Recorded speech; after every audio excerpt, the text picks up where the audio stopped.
And coming to the stage next, representing Nomad Jiu Jitsu Lynchburg. He's full-time, Josh Gibbs.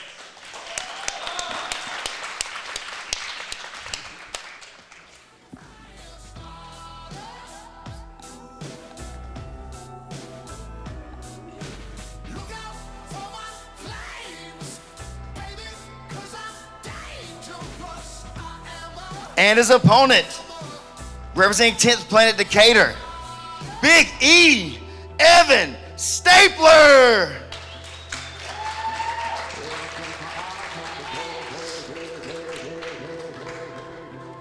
But yeah, like I was saying right before Eric got submitted, like season 1, 195 pounds. Nobody knows what to expect. It's this season-long thing. They did it over the course of 10 weeks. We had 8 weeks of matches, a week off, and then the finale. Eric steps up, one of the smallest dudes, and just huge props. The dude's a warrior, and I know he'll be back. I know he'll be probably trying to get back on for the 185-pound season. But we got a rematch here. You can see Evan's substantially bigger. Oh, nice throw by. Well, ironclad wrestling methods right there. Ironclad methods. Evan's really, he's picked up a few things from, I know, Matt and Jake Elkins, and that throw by being one of the big ones. You got to watch out for the Anaconda. I'd say the Anaconda Darce arm triangle. That's how he's going to finish Evan DeWitt. And guys, or excuse me, Josh Gibbs. If you're interested in learning some of those methods, ironcladmethods.com. Ironcladmethods.com. Yeah, they have a great Wrestling for Jiu Jitsu program on there. I purchased it, really love it. Nice work. Oh, we see a bottom punch choke here, attempted by full-time Josh Gibbs. Josh Gibbs is a tough dude. Battle Rama winner. Steps in from replacement to full-time. Mm-hmm. He benefited the most from Evan DeWitt's injury. Yeah, it was funny. I was with him when he got the picture of Evan DeWitt's ankle. He's like, looks like I'm up. So that's how he became full-time. He was a replacement player. Then all of a sudden, day 2, he was in. And just as you said, the Battle Rama winner.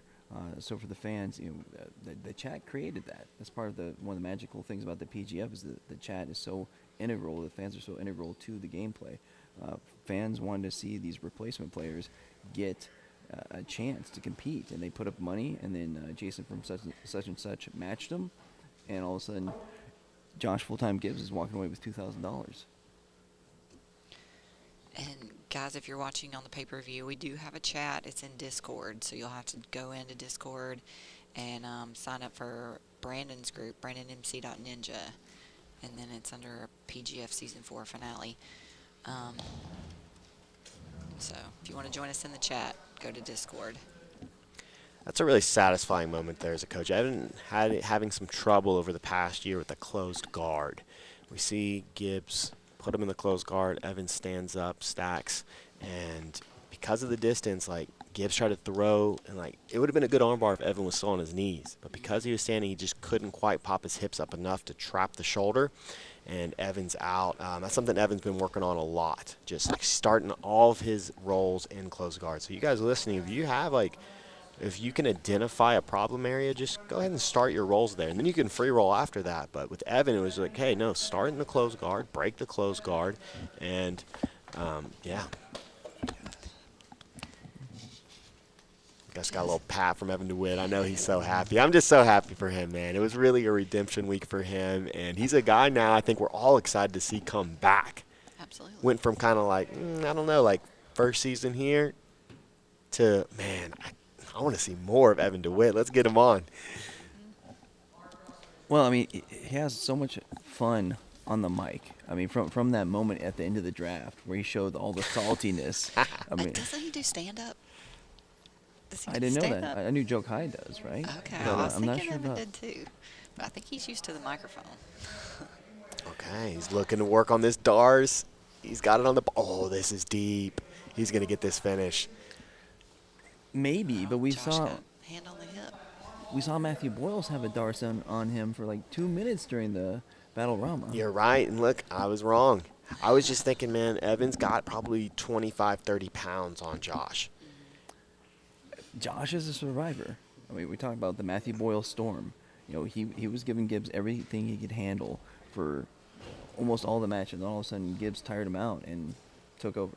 Oh, this is how he finished him last time, though, was from this arm triangle. Nice defense, man. Josh Gibbs showing some really good posturing. Evan going back to the front headlock. Man, Evans looked amazing in this match, hasn't he? Yeah, he says he looks scrumpy. He's got the scrumps.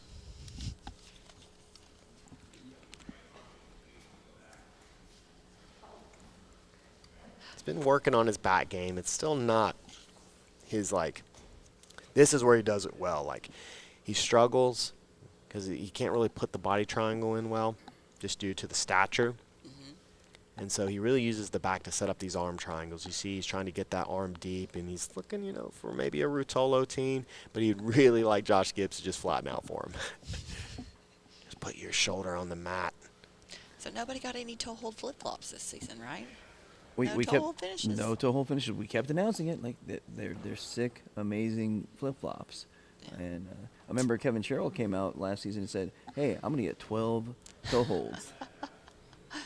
Yeah. But if you want toe hold flip-flops, shoptoehold.com. Isn't there a rule if you toe hold your instructor, they have to buy you a toe hold flip-flops? I haven't heard this rule. Maybe we should implement this. Dude, Brandon would be in trouble. That's true. Maybe we shouldn't. Yeah. I'll be paying for it. We have 4 minutes remaining.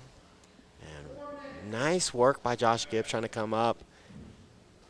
Evan sloppy arm in guillotine. Now he finds himself on the end of a front headlock. Nice work by Evan, though. Hopping over to the correct side. Nice work by Evan. Evan Stapler has, what have we seen? We've seen no dirtiness. We've seen no That's true. grimy plays, you know. Like last time these guys faced, he was putting his chin in his eye socket. Yeah, you know, I was kind of ribbing Evan a little bit earlier, talking how we're saying that some of these gritty players this season went to the Evan Stapler School of Jiu Jitsu, and he said, "Hey, man, you know that's okay, but it doesn't really get you far." And so he definitely has learned. Technically, Evan has looked brilliant this match. Outside of the sloppy arm and guillotine attempt, he's looked flawless. Props to Josh Gibbs. His defense is on point. He's been escaping everything. Oh, we might have a great popper here. Oh, this is a really good submission attempt. We saw this in season 1 from, yeah. Oh wow! Yeah, that's the great popper. We saw that in season 1. The gentleman from SBG, the black belt, Hodger. Oh okay. Hodger used this. And your winner, Big E, Evan Stapler. It'd be so awesome if Evan just grabbed the mic and started giving us some beats. Yeah, maybe a rap, dude, a 30-second rap. Incredible match by both guys. Josh Gibbs, so tough. He's a warrior, definitely outweighed in this match. But this is the great popper. You see how that left arm's across? So it's kind of like a modified arm triangle. And this was deep. And you got a 220-pound Evan Stapler on top squeezing your head. You are tapping. That's when the weight difference is very, it matters. Big E representing today, came in. That was a barn burner with full time. We know how tough he is. He's got cardio for days. You finally landed the kill shot. What do you got to say? Well, I called it before. You can ask Matt Anderson, and I said it was going to be a head and arm. You know, I guess the normal stuff I hammered wasn't enough. I had to whip out a little bit of an unorthodox play. The great popper, reverse arm triangle shot Bollinger play. But, yeah, head and arm still, nonetheless. So, yeah, it's another victory. We got it. Yeah. Cool, man. Well, we appreciate you coming out, Evan. Great match, man. See you again soon. Full time. Now coming up next, we got Kevin Buring versus Keith Roberts. My dude, right into the fire today. We know how tough Evan is. He's a, gangster out here, We were in that season of the PGF together, and he's hard to handle. Thank you for coming down, though, man. How you feeling? I feel good. I'm glad to be part of the PGF. Best promotion there is. Brandon really gives back to the athletes, so, man, keep supporting us. It's awesome. Cool, man. Well, thank you full time. We love you, man. Have a safe trip home.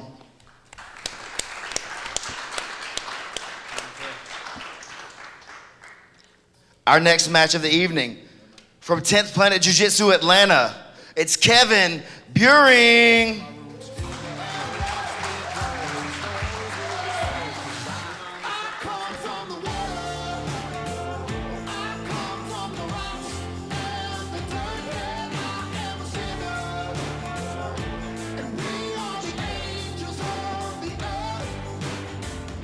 And his opponent, representing Henzo Gracie Nashville, Keith Roberts.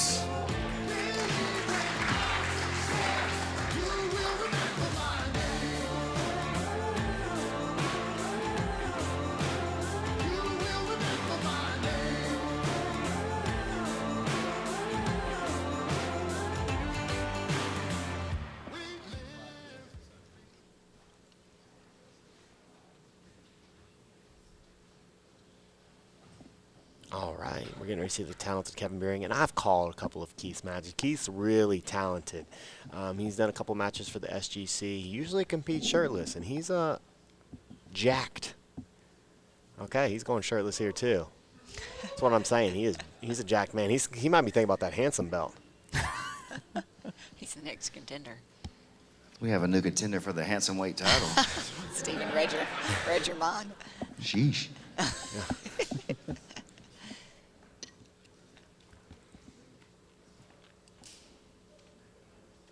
Yeah, so Keith, purple belt out of 10th Planet, out of Henzo Gracie Nashville, underneath the great Sean Hammonds, and Sean Williams, and then we've got Kevin Buring, who's got Sean Applegate in his corner. I see Chase Hanna over there. This is going to be a fire matchup.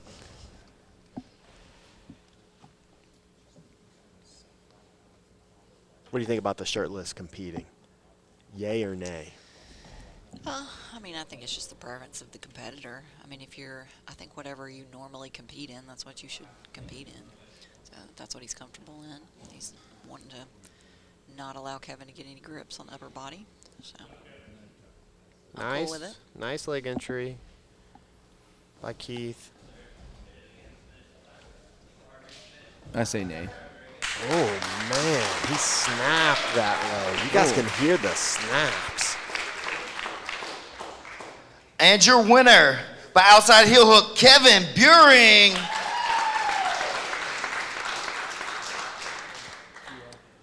I honestly blinked and missed that. Well, I'm sure you heard the snap. Oh, I heard it. Here we go. Just a outside heel hook. It's the gripping. Boom, you see the... Oh, yeah. He's nasty, man. I hope we see him for the 185-pound season.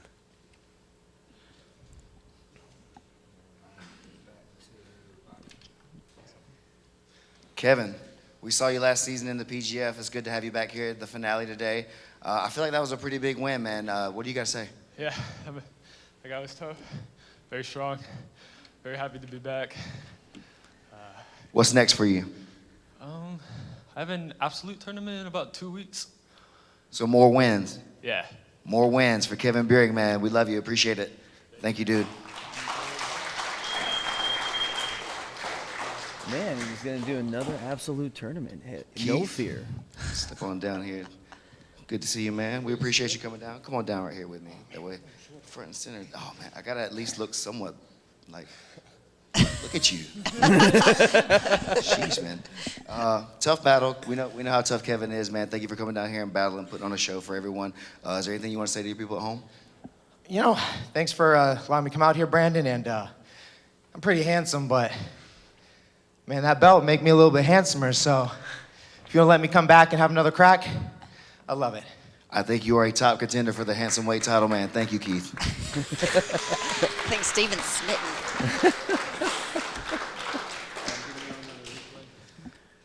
Our next match of the evening will be our first tournament bout featuring the great Dane Leak.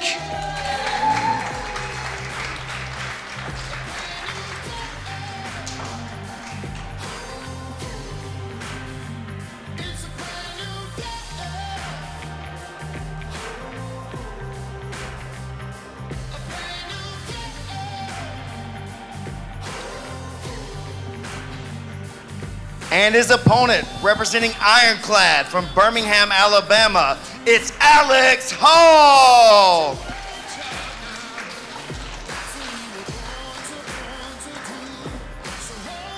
All right, this is what we're here for. Oh, yeah. The 8-man tournament. It's starting off with Dane Leak going against Alex Hall. Caleb McAllister in the corner of Dane Leak, and then, of course, Matt Elkins, the head instructor at his gym down there in Ironclad, is going to be cornering Alex Hall. Alex, the surprise. He's the surprise this season, purple belt, and he's been competing a ton. He's been driving and traveling all over the country. Looks like he's going shirtless too. And everyone wants a shot of that Hansen belt, apparently. Started a trend. We talked about it before. Dane Leak had the Everybody's most trying wins. to get that belt. That's right, Bobby. So Dane Leak had 6 wins this season, 5 kills, 1 break. Well, Alex is a ball of energy. He's for sure going to come at Dane. And we've got a couple of super fights, 2 before the semifinals, but you know these guys in this tournament, they want to get quick finishes. They don't want to have a 10-minute war and then go to an EBIOT. You're going to have to conserve a little bit of energy, especially for this first one. Like, you can get him out of there quick, it's going to really help your chances. And that's what David Evers did last season. I think that's what David, what set him apart from everybody else, was he didn't have any wars. Well, and it looks that Dane is very comfortable, playing this guard position. And I've seen him, throughout his last several matches, especially, just looking calm, being able to regard, working on his posture. So he's not doing a whole lot. He's not matching Alex's pace. He's able to keep Alex at bay a little bit. It looks like.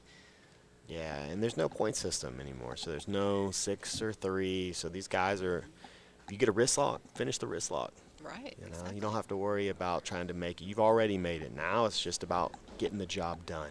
Who's going to be able to go 3 for 3 today? Who's going to be the champion? Man, it's crazy. I love crowning, champions, whether it's just the Super Bowl or the PGF finale. I want to see who the best team is or the best guy is. Yeah. So, Egghead, do those bounties still happen for today? If he wrist locks? I will give him $60 out of my pocket right now. Whoever gets a wrist lock, I'll give it to you. Now, Kai Johnson in the chat over here is saying y'all should be rolling in costume. This ain't spooky enough. Yeah, you may have to take care of the chat today. My computer died. Maybe we can get a power cord over here. Just under 8 minutes remaining. We got a fair amount of people in there. Mostly it's just Kiahi and Kai talking right now. John back and forth. 2 of our favorite people. Indeed. But this is where Dane wants to be. He's got the best close guard of anybody here. He's, of all the season 4 participants, Dane's the most dangerous. He really likes hip bumping into triangles, and if those elbows start coming across, he's going to look to arm drag and take your back. Now, Dane Leak out of Clinch MMA in Owasso, Oklahoma, right outside of Tulsa. Huge thank you to Supernatural Survival Gear for sponsoring one of our teams this season. If you're in the need for some Jiu Jitsu gear, go to supernaturalsurvivalgear.com. We've got some awesome sponsors, from Dr. Cantrell to Such and Such to Ironclad. Subversive. Yeah. And for you guys that are just tuning in or came in a little bit late, got huge news. I mean, Subversive partnered with the PGF, and Nakia Jackson, our female winner, is going to be jumping into their main show, their team show, and she's going to be the female representative for Team 10th Planet. I'm excited. That's huge. Yeah, it's a great opportunity for Nakaya, and she's getting more and more national opportunities. Just did Medusa, obviously just won PGF, and now she's going into Subversive. Big performance there, and I mean, she's going to be one of the hottest grapplers to end the year. It's on a nice little streak, but got Dane Leake still working from the closed guard. Alex Hall trying, you got to stay disciplined. Nice. Oh, beautiful. Flower sweep, that was beautiful. I remember. Oh, go ahead. Such and Such has a truck here today, so sponsoring one of our teams and has a food truck here today to feed everyone in the audience. So we really appreciate Jason and Such. If you're in the area, go to Such and Such Burgers and Tacos. A funny story from my past history. I started training at a gym underneath 2 purple belts, and it was really basic jiu-jitsu. The first time I trained with Brandon, I'd already been training like a year, and I'd never seen a flower sweep, which I know, super basic jiu-jitsu, but there's never seen it. Brandon did a flower sweep to me, hit me with it, and it made me come back. Like, it was just so cool. I was like, oh my God, what did you just do? Flower swept me, mounted me, and armbarred me. And I was like, man, but really nice work by Alex Hall there. He was in a little bit of danger. Telling you, when you're going against Dane Leake, your mind better be thinking, both arms in, both arms out. Do not get caught one arm forward, one arm back, because you will be dead. Just under 5 minutes remaining. But yeah, it was all those years ago. It wasn't the rubber guard or the It was a flower it was the sweep. flower sweep. I was just blown away. I was like, what is this move?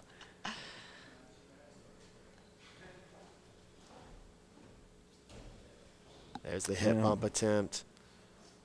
He loves that. Yeah. He's so good at just slight off balances. Just little hip shifts. Just constantly putting a little bit of pressure on the base, and he's trying to win that inside space. Alex Hall, those you guys can tell with the shirt off, he's looking strong today. What's that word that they've been using in the show? Scrumps. Scrumps. He's Scrumpy. I don't understand how that means strong. I don't know.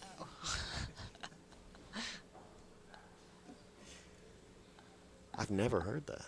I haven't either. I had to ask what it meant. I like to think that I'm hip, Means you know, you're strong. that I know the lingo, but I guess not.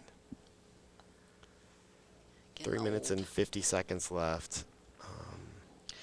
Dane definitely has had the better of this match, and he's really just tried one attack. It's been all triangle attempts. We haven't seen Alex attempt a leg lock. It's kind of surprising to me. You think he's going to try to force the EBI overtime? Is that his game plan? He should, because Dane's got a lot of experience. I think Dane, Reese, and David Garcia are the 3 best EBI overtime players. And Manning Leverett, he's also very strong. So just like looking at the bracket, I think those 4 guys are going to be the strongest in EBI OT format. Oh, there we but go. here's the triangle. 3 minutes remain. Aggressively pulling down on the head. Yeah, nice. Alex had his hands, he had them gabled together, and so he was able to work those shoulders back in.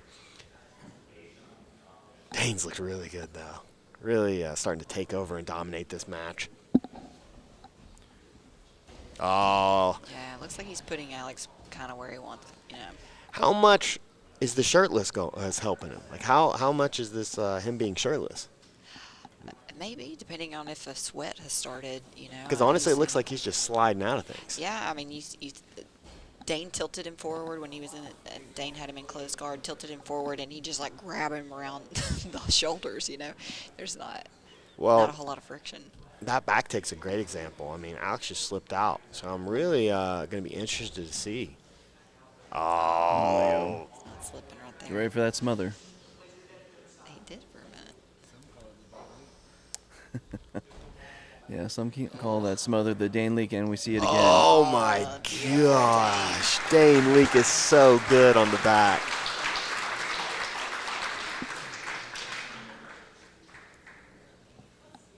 And your winner by rear naked choke, the great Dane Leake. And that took about, what, 7 minutes? Yeah. 8. 8? Yeah, I think it was 8 minutes. And you saw a lot of great escapes by Alex Hall. I mean, really good jiu-jitsu, really good defense. I mean, against a really tough black belt. I think I'm going shirtless, just seeing how much of an advantage it seemed to give Alex right there. You're looking very dapper right now, but I hear you go shirtless a lot.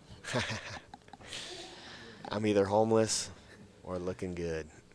Yeah, he was saying his All nephew right, didn't here even for the recognize interview. him. Tough first round. We know Alex. When I saw the bracket come out, I knew that he would push you pretty deep into the thing. You have a really, really great fundamental like jiu-jitsu game, man. I really appreciate watching that. What do you got in store for us the rest of the day? 2 more subs. I hope in regulation. If one has to be overtime, I'm sorry, but I'm going for it. I want him in regulation. I'm going to try to make it happen. How bad do you want this belt? Right now, that's the only focus. That's it. All right, brother. Congratulations. Thank you, Stephen. And there you go. Yeah, he's one of the favorites. And he's really motivated. I think he last year PGF season 3 really lit a fire into him not making that postseason finale. Yeah, he did the ADCC trials. We watched him. He looked amazing. Came in the season, didn't quite live up to the expectations of what he had shown in the ADCC qualifiers, but this season, he's looked amazing. We mentioned it before during the regular season here on season 4. He was just a little bit undersized because season 3 was 170 pounds, and you had monsters like Randy Roden and Kevin Primo who were just like cutting up to 20 pounds, maybe more. Right. More. Right. And by the time they were end of the season, because you only had to weigh in once, they're back up to 200. Huge. Yeah. Yeah. And so that does matter. Absolutely, it matters. Well, Dane's just his ability to use the muffler to force the neck up and then to go right into that rear naked choke. It's just absolutely beautiful. Just absolutely beautiful. It's funny, I think apparently that's a Wagner Rocha type term for the muffler. Yeah. He takes a little bit of umbrance with that. He likes the smother. I think we should just call it the Dane League. Yeah, I think Wagner calls it the Python, Oh, where he's suffocating his opponents to death. But man, really nice work by Dane Leak. And we saw, he went for the back. Alex slipped out, and I thought Alex was going to slip out again, especially if they started rolling towards the edge of the mat. But Dane, just a master on the back, uses that muffler position. And I know that you can probably submit someone with a muffler. Like, okay, I can't escape this position. I can't move my head. But it's really just a distraction move to get you to, I need you to lift your elbow. I need you to lift your chin. I need you to be distracted so that I can get something else. Yeah, well, it's crazy. I watched Wagner Rocha. Oh, we're going to move on. And for our next match of the evening, representing 10th Planet Jiu-Jitsu Cookville, the Rock Troll, Maximus Jolly.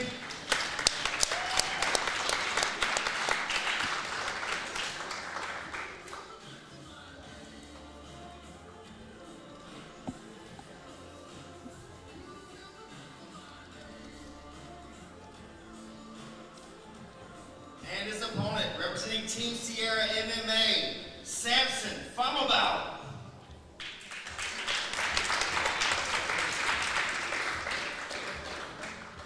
This is a scary match for me. I think I'm going to be holding my breath a lot. it's like the unstoppable force versus the immovable object. Like I said, Samson just was able to get out of so many different locks, and the Rock Troll was able to just take people's appendages all season.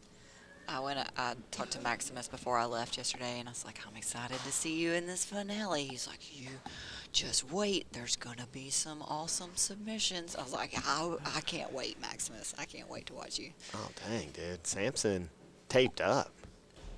He is, yeah. There's the Rock Troll stomp. Hey,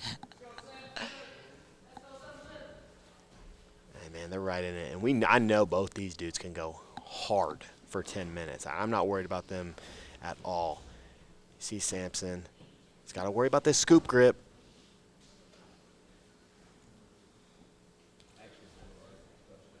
Oh, Samson looking at this straight ankle lock. Man, this is my favorite match of the first round. I think either one of these guys are capable. And after this match, I'm wondering what that Dane Leak match will look like, because I know both these dudes are absolute warriors, and Sampson really would like a rematch against Dane. Dane's gotten the better of him, especially at that Nashville qualifier. And both these competitors got 6 wins this season. Yeah. Yeah, Sampson was a star. He's a guy we haven't talked enough about him. We obviously said a lot of good things, but we should be saying a lot more because he had a phenomenal season, especially days 2 and 3. And not even to talk about like how he would just right after his match, he would just be running around taking pictures of everybody, filming stuff. I mean, the dude is a hustler. That's why you gave him the nickname. He has so many interests. He does so many things, so many irons in the fire. It's ridiculous, and he does them all really, really well. Yeah, he does. He's one of those dudes that, like him and I'm sure TJ could tell some stories. If you guys have been watching all week, you know TJ Steinbeck had a huge following, a somewhat cult-like following in the chat. And I wish we could see more of TJ. I think TJ has a lot more to show. He had a decent season, but I know he expected to be in this final 8. But we've got Sampson versus the Rock Troll Maximus Jolly. 8 minutes left. These are 10-minute EBI matches. So in the past, we've had the first season, they were all no time limit. At the finale. Ooh. At the finale, yes. Yeah. So it was a That's a long day. Oh, flying triangle or flying arm bar. Yeah, he's got his arm in, but Sampson's thinking about this triangle.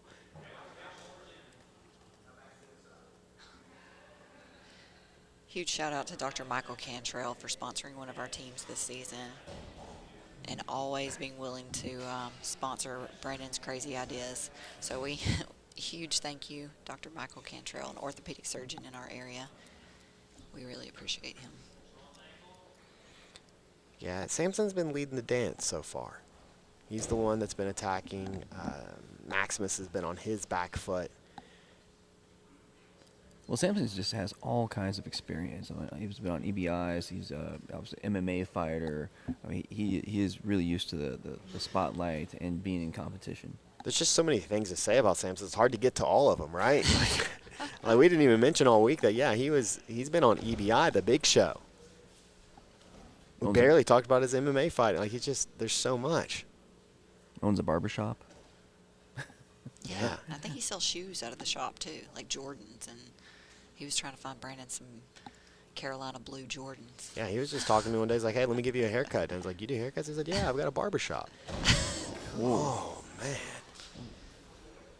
Sampson, no wonder he's got all that tape on. It's like the 3rd time I think we've seen him just like hit the ground, kind of back flop onto the mat.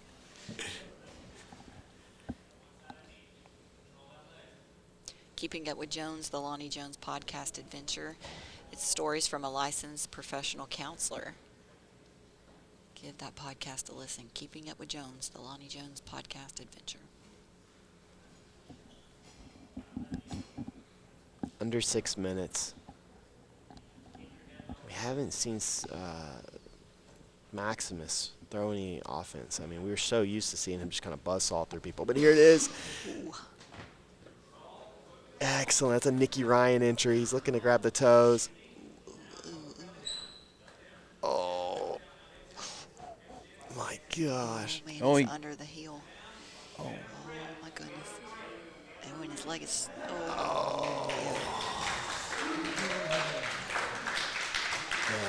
I hope Sampson didn't take a bad injury right there. Oh, wow. Okay. He's going to be hobbling. I mean, you've seen Sampson take all kinds of crazy Your leg winner, attacks. the Rock Troll Maximus Jolly. Yeah, Like I was just saying, trying to not put weight on it. You've seen him take so much, damage, or I should say, leg attacks this week, and he's like you said, he's just like boop, boop, boop, just bouncing off, but not now. Yeah, I was worried about that with Sam, just how tough he is. But, oh, man, we're going to see this belly down heel hook. Look at the way Sampson's legs bent up. Oh, and the knee goes down to the mat. Oh, man. Hey, he told you right. There's going to be some submissions. Now we're ready for that interview. Maximus Jolly, the winner of that last match. You got exactly what you've been asking for all season coming up next? You gonna break Dave's leg? Possibly. Let's have a rematch against one of the top tier grapplers in the PGF. I just want to start by thanking you guys for the opportunity to compete against high-level grapplers like Dane Leak and others, and Samson as well. I knew it was a very tough match going into it, so I just took what's available, just like my Chattanooga qualifier, and the heel seems to be everywhere, so. I think you're a great heel character, Maximus, man. We'll see you back out here later. You know, actually, in the chat, Kiai's calling what I think would be an amazing match. Kevin Buring versus the Rock Troll. Ooh. It's a battle of the leg spaghetti. Kevin Buring probably got 10, 15 pounds. And I wish Kevin Buring would have said, hey, 185, that's my belt. Wish he would have just made some statement like that. Probably wasn't thinking he just got a big heel hook victory. At least we didn't hear the pop. I mean, we heard. No, I didn't want to hear it. We heard Keith Roberts pop. Yeah, that's really good. We're ready for our next match, I believe. For our next match of the evening, let's welcome from Chicago, Illinois, at 10th Planet Lombard, David Garcia.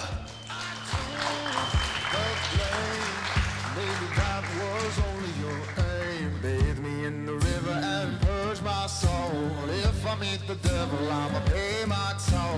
Land my roots deeper and watch me grow. Stories. And his opponent from Pueblo, Colorado, representing Childress BJJ, Juan Martinez the Fifth.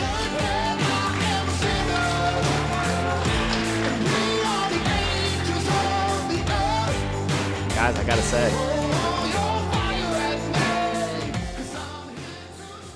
is Maximus gonna do what David Evers did? That's a strong possibility. Is today his day? You did say that Max was the David Evers of this season. I mean, I've rolled with both those guys multiple times, Maximus and David. They felt very similarly. I mean, they felt like the same grappler. And from what we just saw, I definitely don't want to end up in any entanglements from either one of those gentlemen. But he's got to get through the Great Dane Leak. I hear you. But, man, it just might be his day. But here's one of the favorites, David Garcia, against a really talented and a guy that kind of came out of nowhere. I didn't know much about Juan Martinez, but Juan had some of the best jiu-jitsu this season, and the kit he's wearing, man, the rash guard short combo. And sharp. Dude, looks real sharp. Maybe he's trying to get in the hand in a different way. He's not going shirtless. And this is the rematch of the match of the day from day 3. Yeah, we didn't really go back and talk about the match of the days on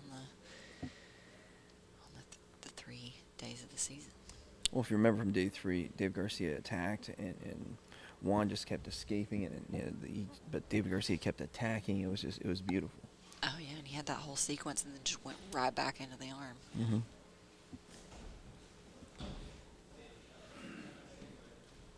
Huge thank you to Amanda Sharon Realty for purchasing the PGF belt. So the female belt was given last night to Nakia Jackson, and then we are going to give the winner of the finale a nice PGF belt today.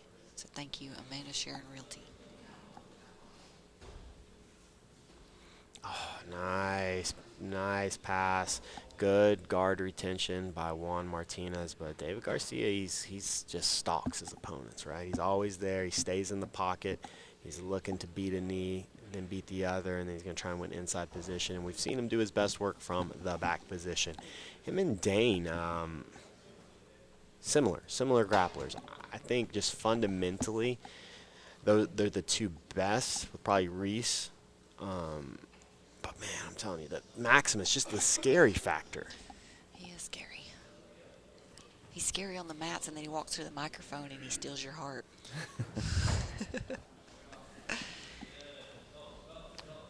But like you had mentioned before, Scaff, this is more of a format that David Garcia is used to with the 10 minutes, as opposed to, like we talked about, his strategies, a slow, methodical passer. So now he's got a full 10 minutes to pass this Yeah. guard. He's got some huge wins, over J.M. Holland, obviously Frank Rosenthal, who was, I think, ranked number 10 in the world at 155 when he beat him. So David Garcia, he's taking out some big names. It's a nice resume. He would love, I'm telling you, like, all these guys, they want that PGF belt. They see it there. It's slick. It looks good. We got that belt as well as the handsome daddy belt up there on the stage. Our co-main event. When our man Stephen Aiken's up there. I got to say, the handsome daddy belt, I might throw this off and go shirtless. If that's, I'd love to add that. Put that somewhere. Exactly. Up in my office, A huge thank you to Elizabeth Bailey for creating this masterpiece. It's honestly one of the best belts I've ever seen. Oh, I love it. It was a perfect. She had an idea and just delivered on it. I keep saying it's right out of Ric Flair's closet. That was her inspiration, was Ric Flair.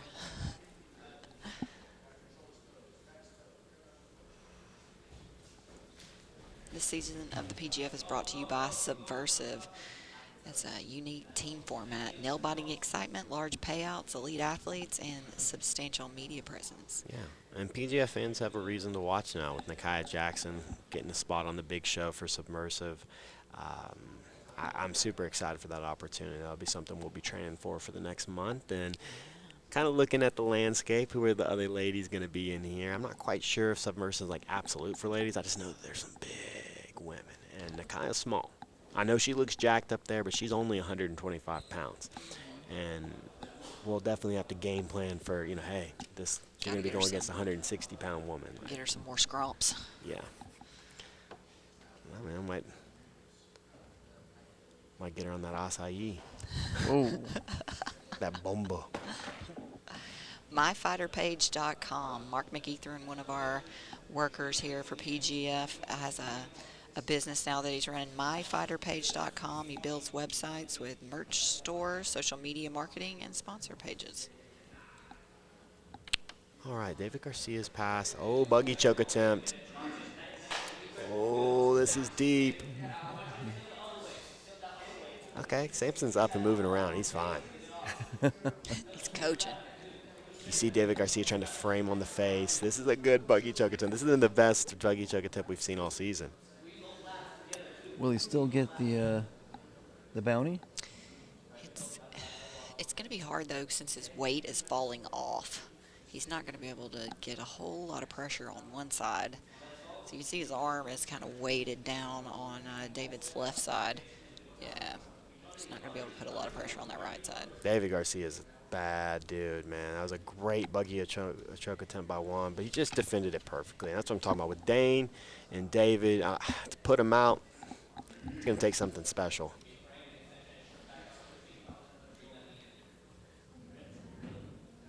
Got 4 minutes, 10 seconds left.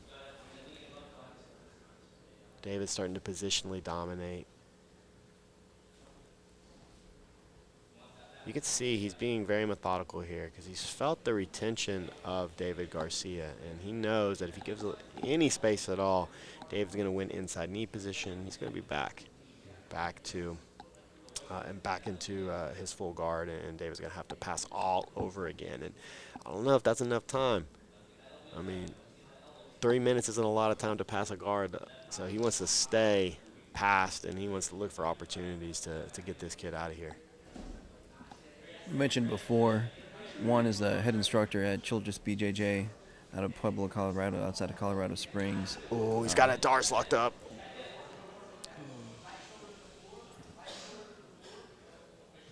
Looks tight.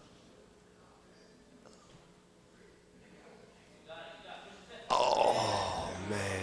Juan able to keep his arm low. Look at the base. That's what I'm saying. His game is made for ADCC. So difficult to sweep. Juan, really nice butterfly sweep attempt, but David, he doesn't care. It's sub-only EBI rules. He stays on top. Just under 3 minutes remaining. I'm really enjoying the interaction of the coaching of Samson, of Juan. Yeah. You never know who PGF Week will bring together, right? It's true. We're just Who's gonna 10th planet become dictator, besties? right? Who's going to become besties? I really liked in PGF Season 3 when you saw Caleb McAllister coaching Matthew Boyles. Yeah. Oh, nice back take. He's got 2.5 minutes to work. He's got plenty of time. But They're not PGF stopping the clock. Clock's still going. now who's gonna win this reset?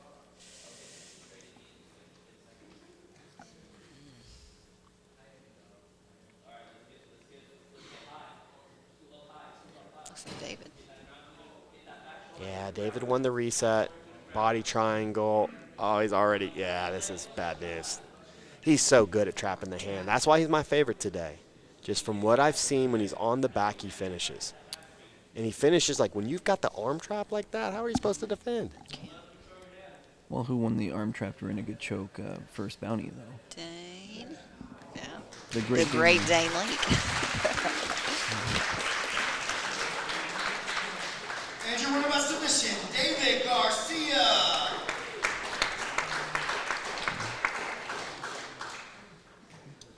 But you saw Juan Martinez out there, still do a great job and really represented his team, chose BJJ, great showing for them.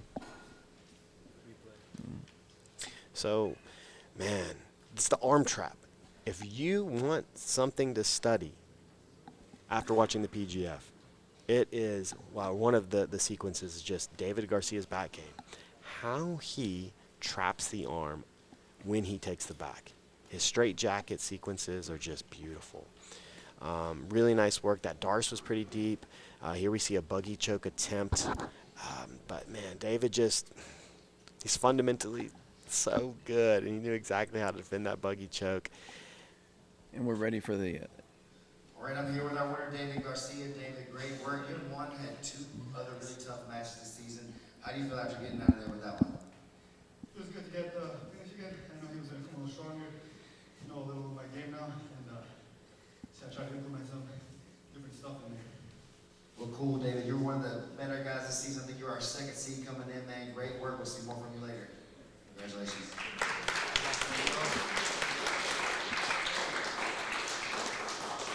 Well, I mean, you called it. You said he's going to be coming into the finals, and so far you're right. Yeah, he looks really good, and he's going to have a tough match, whoever wins this, Manning Leverett and Reese Lefevre. 2 Sean Applegate picks going against each other. I really want to see Maximus go against one of those guys. So I wish it was kind of like the other way around. We're going to see David Dane and just Maximus, because I think stylistically, like Reese or Manning against Maximus would be Ready crazy. for our next match. All right, we're ready for our final first round matchup of the day. Representing 10th Planet Jiu Jitsu, Jacksonville, Florida. It's the Manaconda, Manning Leverett.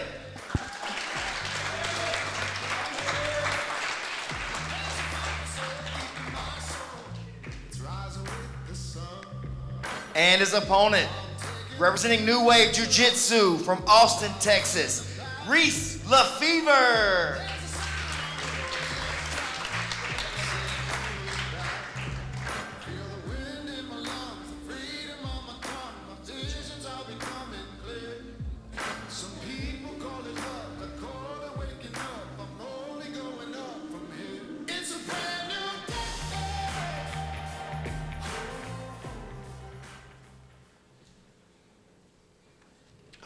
So Manning Leverett representing 10th Planet Jacksonville. He is a brown belt. I see Brian Brown in his corner. So Brian Brown here for the finale. That's awesome. I love Brian.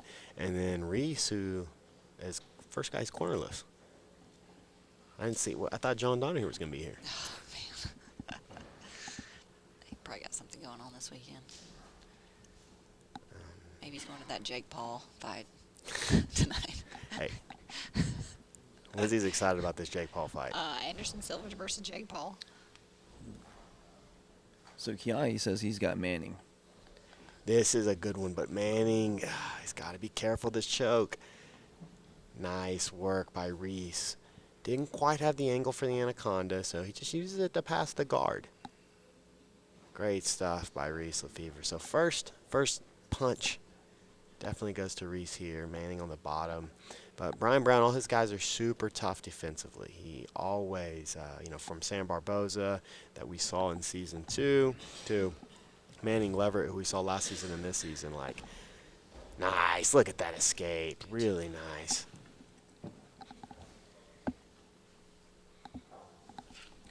We've said before, Manning's one of the larger competitors this season. It looks like he's a good bit bigger than Reese. Yeah, he is. He cut some weight. Reese, though, in on the head. He's kind of in a north-south position here. He's got an arm in. He's got a lot of transitions from here. You see Manning trying to come out the side.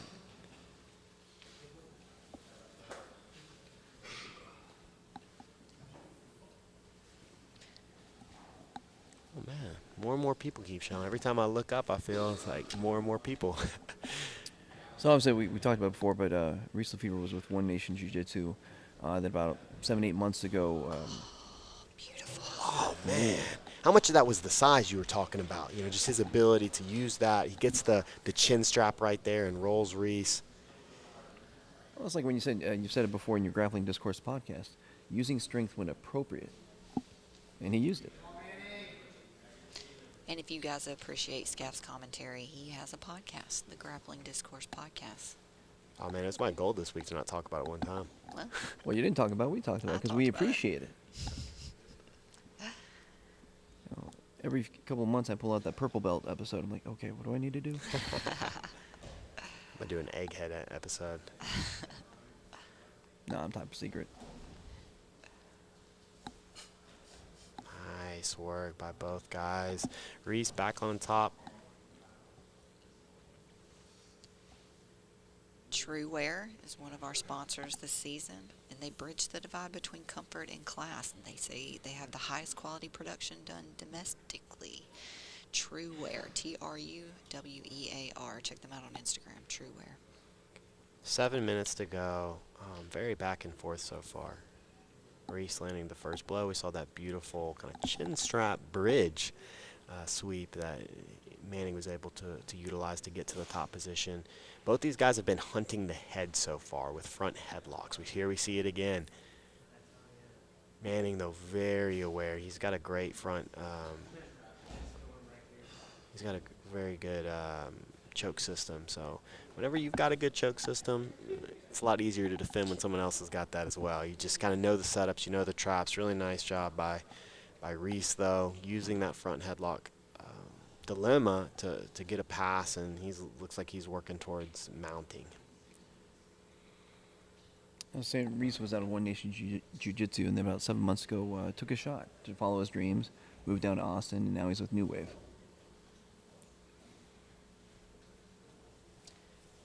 And you guys were talking about he was part of the training camps for the ADCC guys. Yeah, and then you mentioned awesome. that Gary Turner lost. I wasn't going to mention it again. Well, people are paying for the good stuff, might as well give it to them. Throwing some shade. No, Reese is, I know exactly. Reese is being a training partner for Gary Tonin, I mean, ADCC performance or not, that's an amazing training partner.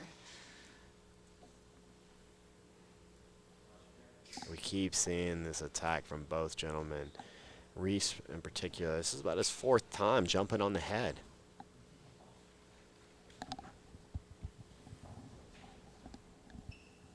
Really good defense, though. You see the head height, how Manning keeps getting his head on top of Reese's? That's why he's winning these exchanges. Now they both have chin straps.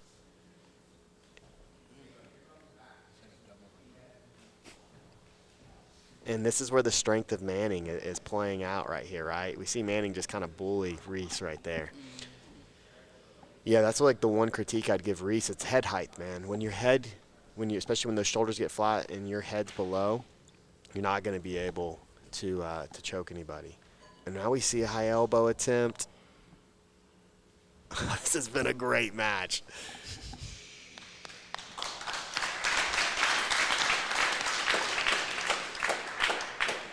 It's crazy how we can hear everything happen on the stage. You can hear the guys breathing. I just heard that shh, you know, that push of breath just Manning getting to start.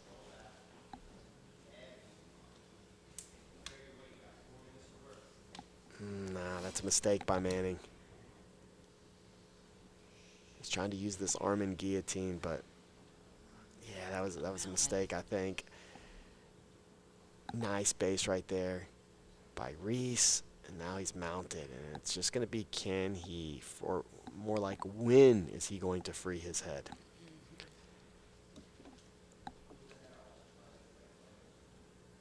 Season 4 of the PGF is brought to you by Subversive. They have Tier A production, concert quality sound, lights, and lasers in their show. They have a really cool show. Really awesome atmosphere. December 4th, Miami. Subversive. Nice kipping escape by Manning. This has been a very back Yeah, and y'all make forth some noise for match. these guys. Let's go.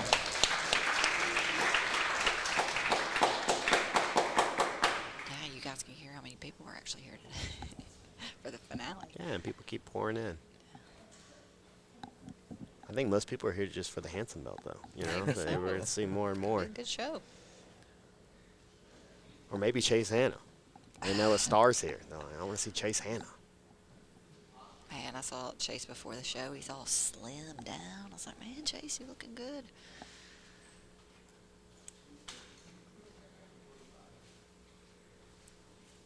Two minutes and 40 seconds left. 100%. Nice switch. And now Reese finds himself back in the mount position. Yeah, these guys have been really evenly matched. But Reese in on this 100%. And he's looking to transition into a rear triangle. Man, Manning's got to make, he's got to, oh, nice work. Slipping that hand underneath. But Reese recaptures the head and the arm.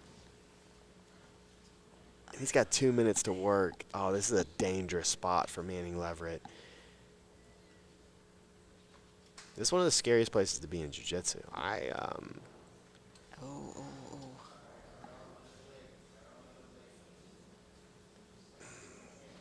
Manning trying to keep that grip. Oh, Manning, excellent work by Manning. And it really helps that they went off the mat right there. Yeah. Oh, he gets the tap. And your winner by submission, My Reese bad. Lefevre. Yeah, I was wondering why Manning was taking a second to get off the mat. Wow. Hopefully we get to see What that are you hitting replay with? in a That's the second. shoulder lock? Yeah, I'm going to assume he just, once those hands unlock, you know, he's trying to keep that gable grip, and he switched to an S. It's, you just got to tap quick. I mean, really smart by Manning, just to not risk a pop. But that was a beautiful, beautiful match by both gentlemen. And guys, we've got all subs so far. All the matches have ended. We have 0 EBIOTs. That's true. That's exciting. Wow, that was so quick. I'm here with Reese Lefevre, the winner of our last match there. Man, that was a dogfight. You guys threw down. Y'all were on the same team this season, so we didn't get to see that match until just now. Can you tell us what that submission was? I don't think anybody really got to see it. Yeah, it was just normal Kimura behind the back from the triangle as he was coming up. I just got it behind the shoulders and was able to finish it. Man, I was not expecting that tough of a match. You know, he's good. I watched him fight all season, but didn't have the actual experience of getting to feel that until right now. And as you guys can see, I'm still a little tired, but it was a good match, man. I had fun. It was good. Props to him for sure. Great job, man. You have David Garcia coming up in the next round. Congratulations. We'll see you up later.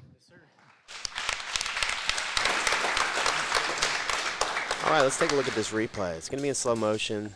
They were on the far side of the mat, but he ends up finishing this Kimura here. Look how, he puts from the triangle position as Manning tries to come up, he puts the hand behind the back, and he taps immediately. Yeah, that's a dead spot. You get a triangle Kimura situation going, no bueno.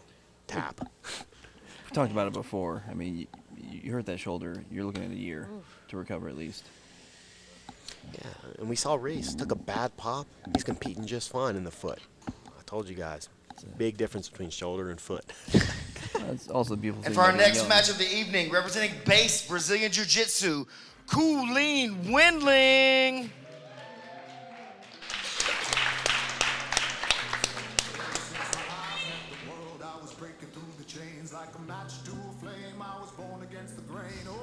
And her opponent from Tupelo, Mississippi, Victoria Simpson.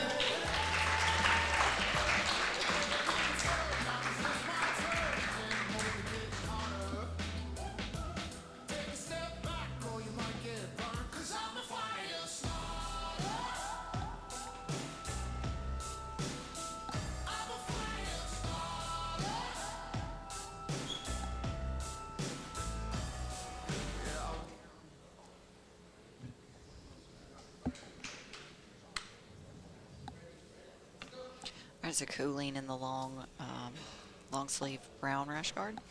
Victoria in the short sleeve black rash guard.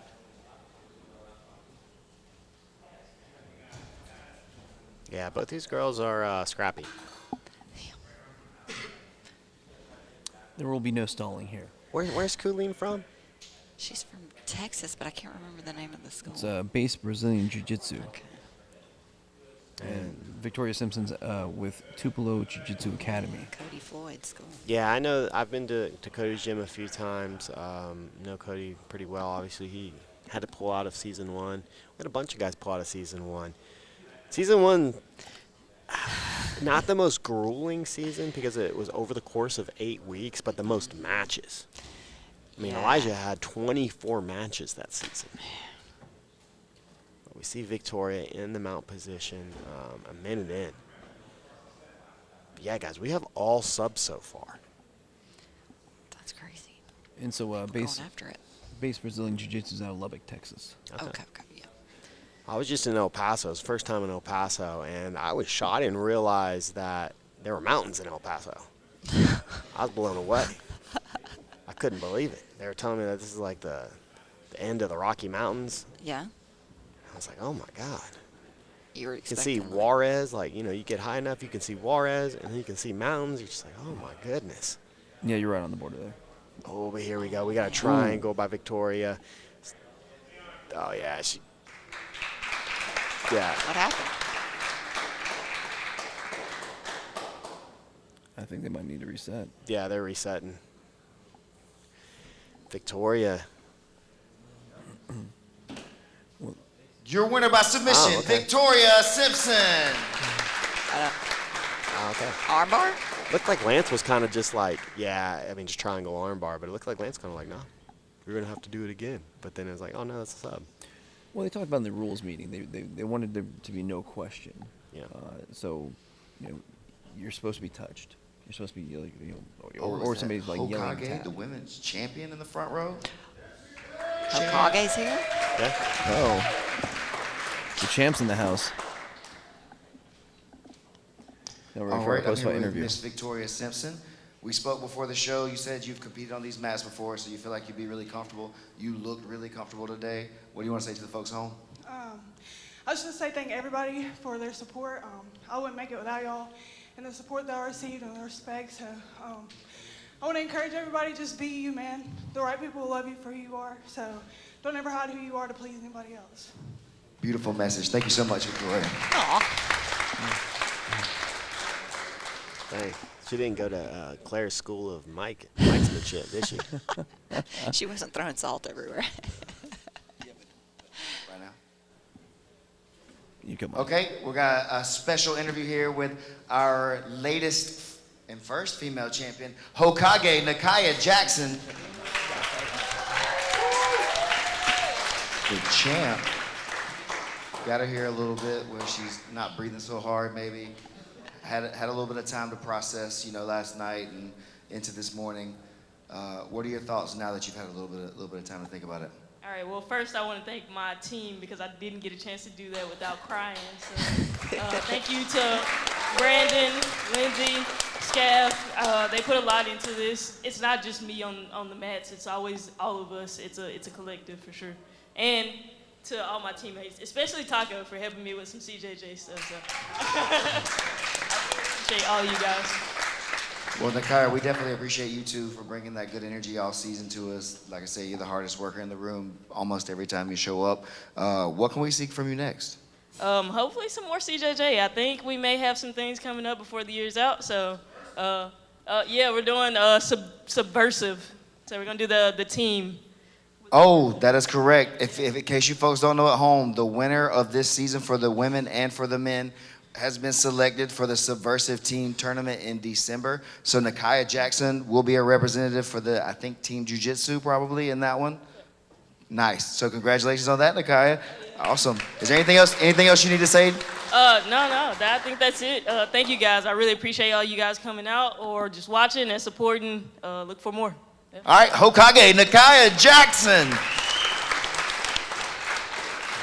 I'm so proud of her. Yeah, definitely. But now we have a very exciting matchup to see. And for our next match of the evening, from Atlanta, Georgia, representing 10th Planet Jiu Jitsu, a man who likes to dabble in danger, Stephen Dana.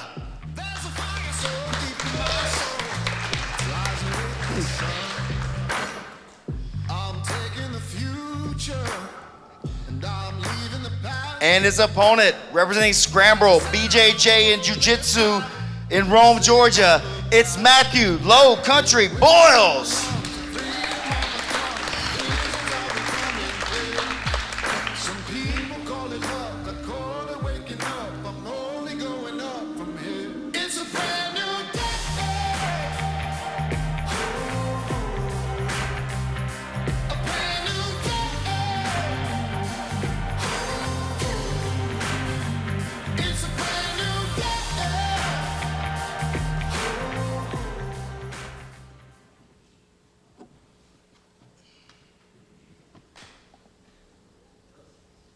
And here they go.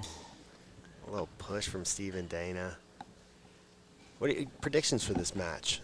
This is a match both guys wanted.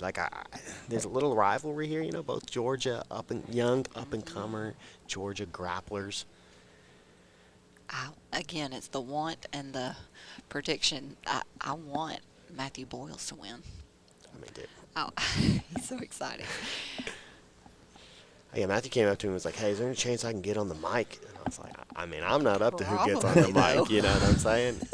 So I don't know. He came up to me, was like, I want to get on the I want to sit next to you and get on the mic. And I was have like, my mic. I mean, my guess is, if Boyles wins, it's probably by a Dars, Stephen Dana leg lock. And we all know who I want to win. Dang, I have to Is go it Stephen Dana then. Yeah, I was gonna say. Dane League. He's not up there. I gotta show some love to Stephen Dana. Stephen, a really good grappler, and oh man, this Dars is getting there. Oh yeah, no disrespect to Steven at all. Like he's gonna make if Matthew does win, he's gonna make it a very difficult journey there. I mean, I do have a "What's Up, Kara" shirt. Right. Oh, he's locked it up. He might have that.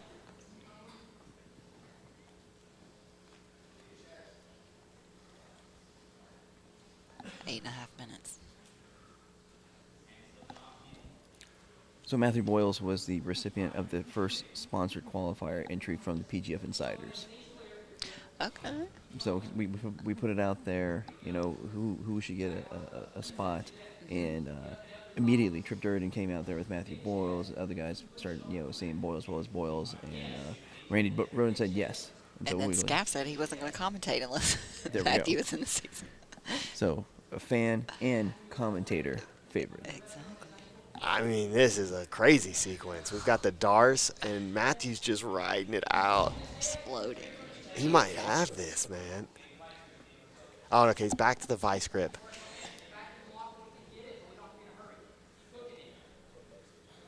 We got PJ Broom here, head coach of Matthew Boyles, and the work PJ and those guys have done with some of these young, scrappy youngsters, from Randy Roden to Matthew Boyles, just mad respect. I'm a huge fan of Scramble Jiu-Jitsu.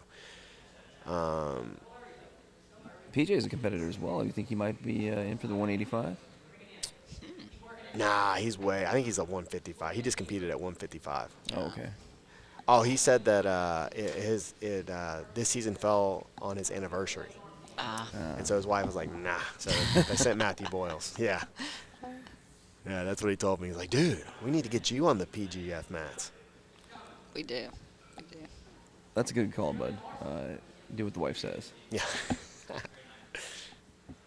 Ironcladmethods.com if you're looking for some wrestling for your BJJ. Ironcladmethods.com. Got to wonder about these grips here. I mean, he attacked the Dars. He's been on this, but he's trying to lock it up again, but he's been on this vice grip for a minute. Hey, everyone watching the stream, we have a live chat going. You just go download Discord and search for BrandonMC.Ninja on Discord. Let's make some noise for these guys. They're working hard out there, y'all. Come on. If you join the channel on Discord, you'll see notifications at everyone, which will give you a little red notification saying, hey, look here, and you can join us on here. And you'll join, standouts, Mccaghren and Kai Johnson, always, fans of the PGF. Come talk to us. Well, we've really seen a dominant performance so far from Matthew Boyles, and this is what's tough. Much like Maximus Jolly, these guys get to play their game in their pace. They're very tough to deal with. You've got to slow down Matthew Boyles, and we see here Stephen Dana just found himself in he's finding himself in Matthew Boyles' game. Matthew Boyles is playing his speed. Stephen, we've seen him try to recover his guard a couple times. Matthew just keeps pushing forward, head hunt, keeps pushing forward. And 5 minutes into this thing's been all Matthew Boyles. But Stephen's very difficult to put away. I mean, defensively, he was one of the best guys of the season. He didn't get the submissions, but he was a tough out, and he had some good performances, but just couldn't put together point totals, the points. 5 minutes remain. So is that a really low neon belly? Yeah, the major thing is this cross face. You see how he just keeps turning Stephen's face away? It's not allowing Stephen's hips to face him. So, yeah, the neon belly's a problem, but it's that cross face. Mm.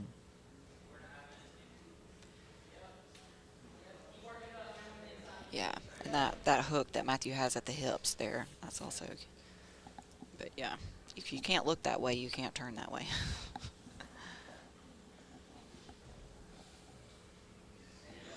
MyFighterPage.com. This is a business that Mark Mccaghren, you guys have probably seen him in the chat. This is a business that he's running. He's building websites.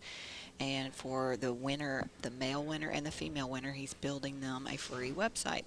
It will have a merch store, social media marketing, and a sponsorship page. So go there, check that out, myfighterpage.com. Yeah, Stephen's starting, I think, feel a little hopeless in the sense like he's tried a couple of big bumps, and man, Matthew Boyles just ain't going anywhere. Oh.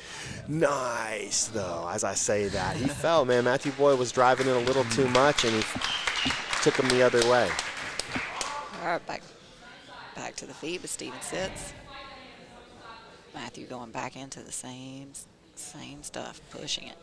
I got to wonder about Stephen's condition. We know Matthew Boyles is, I mean, he's like running with coyotes, I think, these days. No, I think that's part of his training camp. Running with coyotes? Running with coyotes, yeah, in the backwoods of Georgia. Did he have his unicycle too? And, not quite. Yeah, he's on all fours. Come on.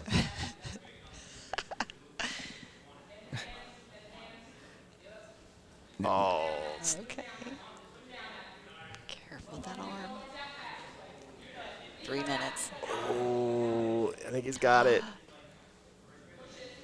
Oh, and he slips the knee. That was a great attack by Stephen Dana. Upper body to lower body.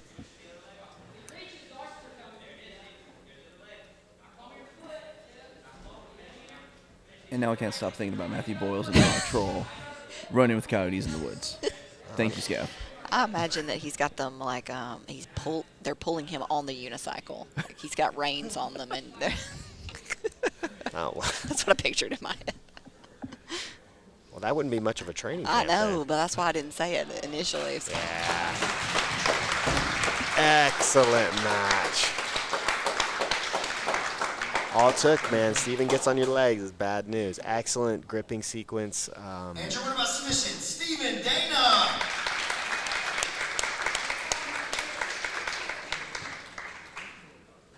Well, we have here a little bit of redemption by Stephen Dana because he had a little bit of inconsistencies in the qualifiers. Didn't have quite the season he wanted, especially as the first round pick. But he comes out against a very game Matthew Boyles and gets the finish. And that just goes to show you that someone can be on top, be passing the entire time, look like the aggressor the entire time, and then you slip up and you put your foot in the wrong place, or they put it in the place that they want it, and you're out. Man, Steven, incredible. Like, if he gets on you into his finishing positions, that outside heel hook was nasty. I'm here with Stephen Dana, our winner of the last match. Dude, guy was hanging off your neck and head for like 6 days right there. How did you have out of that? Yeah, just training him every day. Once I have a lot of respect for Matthew Boyles and Jason Hamilton in that room that he's built down at Scramble. And I'm sorry, I was, but yeah, I want to thank PGF Home, Brandon Mccaghren, Lindsay, Egg, everyone involved, Keelan, thank you guys. And thanks to my coach in 10th Planet Atlanta. Cool, man. Thank you, Stephen. We appreciate you coming out and putting it on for us. Wait, I think Stephen Dana's life flashed before his eyes there for a second. He tried to grab the mic from Stephen Aiken. He's like, the head shake, like, it's not a good idea, brother. It's not happening. Well, resilience right there. And we're ready for our first semifinal match of the evening from Owasso, Oklahoma, representing Clinch Martial Arts. It's the Great Dane Lee.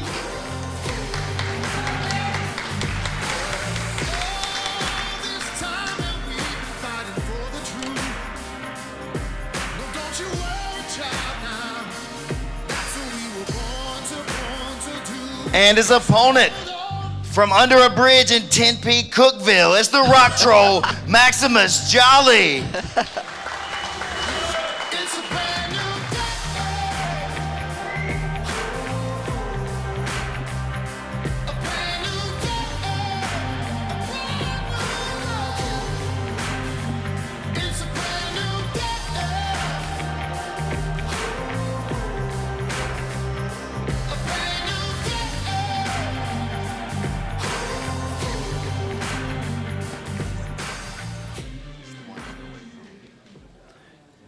This is the Rock Troll Super Bowl right here.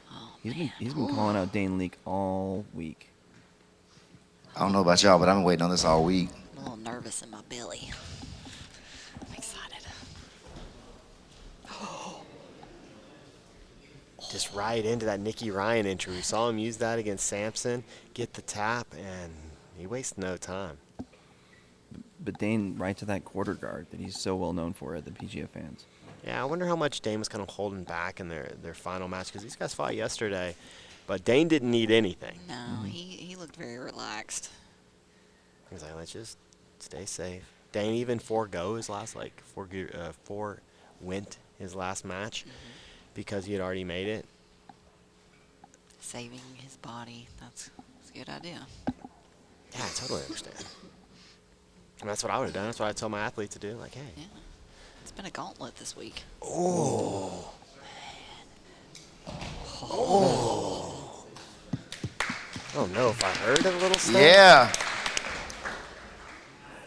Look how explosive the Rock Troll is. Man, that was Dane. You know, I was talking all week about we had never seen Dane attack a leg lock. He uses that false reap entry, and I don't know if I heard a little tear. Yeah, like you said, we're not worried about the kills and the breaks this time. A heel hook is just as good as a choke right now. Yeah. You can't tear a Rock Troll. They're made of stone. I was just curious. I want to know what he does for his calves. Max has some great calves. Need to find out that workout plan, that farm workout.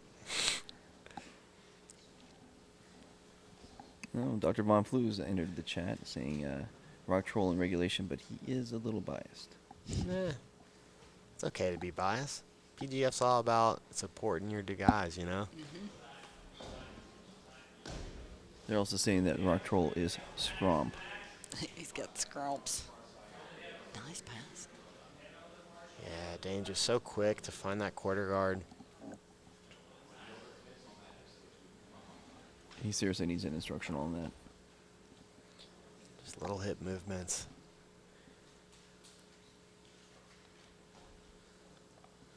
Wonder what Maximus's EBIOTs will look like, because we've only seen him just rip people limb from limb. So does he go from the spider web? Ooh, I bet he goes from back. I guess spider web. Yeah? Okay. He likes the breaks. We'll see. I mean, Well, we might see. I mean, he could pop somebody's head off. I believe that.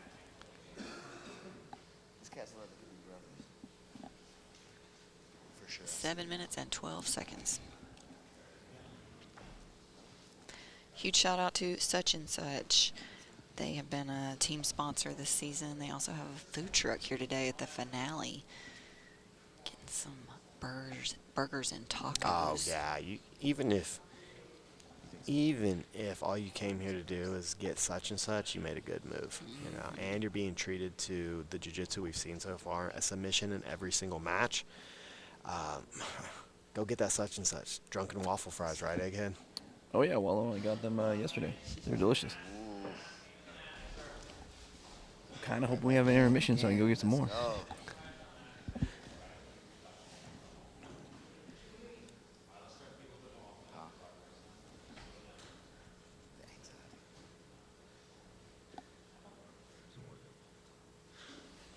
Nice tripod sweep. Yay! Good sportsmanship. Yeah, and that pass right there was because he was worried about that Nicky Ryan entry. And also, Dane Leak knows that at any time he can just do a little movement and push him right back into the quarter guard. It's so impressive. I've really haven't ever seen anybody do it as efficiently and effectively as he has against high-level competition. It's like he just scoops that ankle right inside. Beautiful. 5 minutes, 5.5 minutes left, so just over half the match remaining. Neither guy giving an inch. Saw a really quick inside heel hook attempt at start the match for Maximus, and then we saw Dane do a really nice false reap entry into an inside heel hook. But other than that, these guys are struggling to gain an inch over each other. As I say that though, Maximus passes the guard. You can hear Dane starting to use that breathing technique, just pushing the breath out. 5 minutes.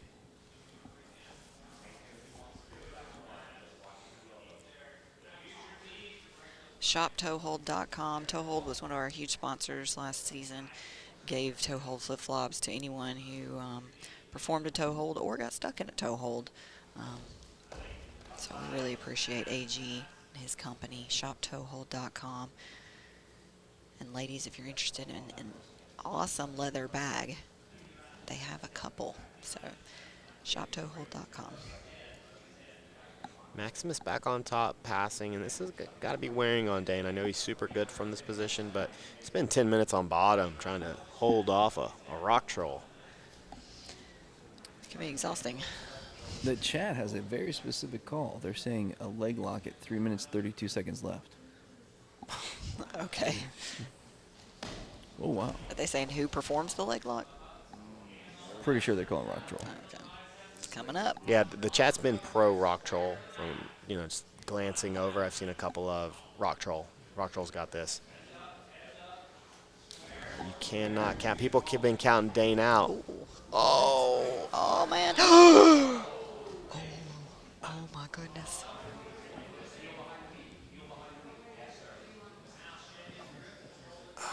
Man, that was close. His knee looks like it's slid. Yeah, he's free now. Whew, scary. Yeah, but we saw that against Sam Akerd. It was that Sam should have been fine. His knee line was free, but rock troll still gave him a pop. Right. Max is able to just draw you back in. He just pulls that foot Right, and let's go, let's regains go. that knee line. So This is what strong. we pay for. Yeah, the chat's saying that the rock troll is Korg's daddy from Thor. He's Goron from LOZ. I don't know what that is. Must be some gaming thing. Groot's a tree? Yes. Okay, well, never mind. Maybe they're cousins. Group might win. Trees become paper, right? And paper is better than rock.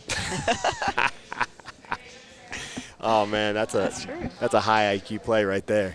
But we've got Yep. Good switch. a little flying Kimura there from Mr. Maximus Jolly. Dane defends well. There's 2 minutes and 20 seconds. Well, Brandon does say I have a 20-pound brain.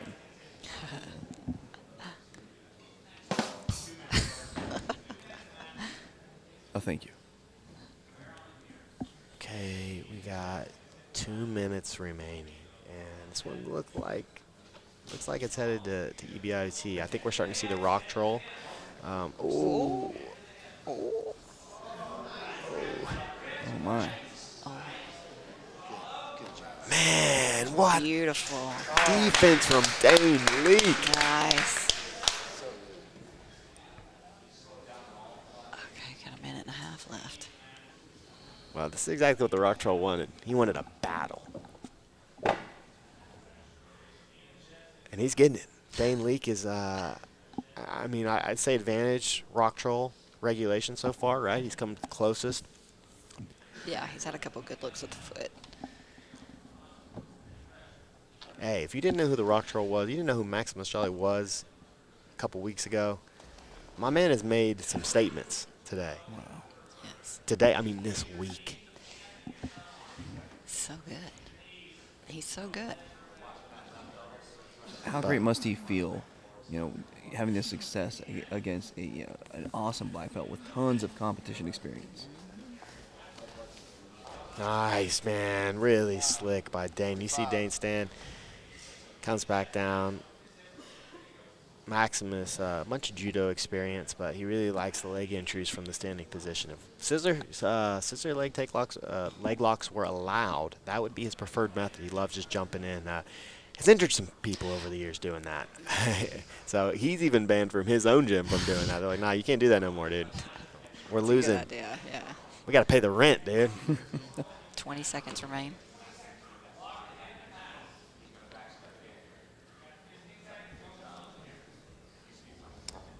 So Dane will take the back position. Yeah. Use that smother. It's going to be a tall order for Maximus. Obviously out of a 10th Planet camp. But man, Maximus looked incredible. Exactly, showing that he belongs up there on the stage with those black belts. I see he goes over to his black belt coaches, and they're like, no, you still got, you didn't. Gotta go do OTs. You got work to do, buddy.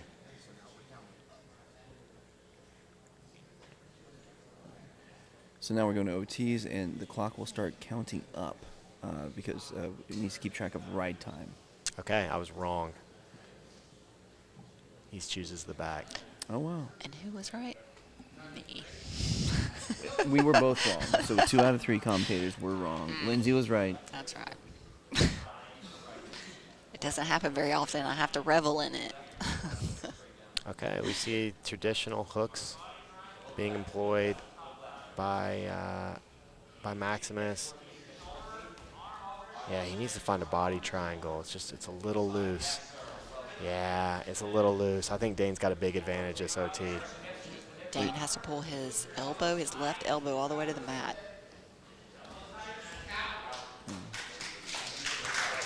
Great job by our referee, Lance. That was the perfect call. I mean, because EBOT, every second matters. We see him rack up about 36 seconds of ride time. But yeah, every second matters. And oh man, the rock troll out immediately. Dang, that was like 7 to 8. 7? I looked up after it happened. It said 8, so it Call was it 8. like a little bit less.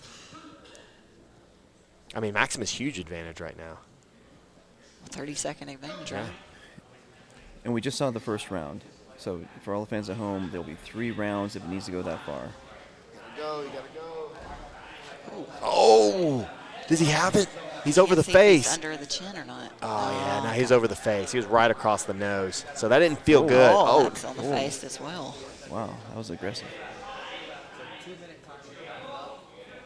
He's so strong. Oh, my gosh. Wow.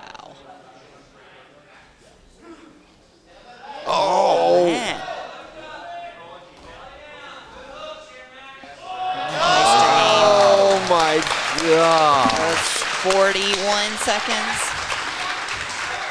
Well, it started, yeah, I think it started maybe just a little bit late. I'm not sure, but regardless, Around Maximus 41. up big. I Right. mean,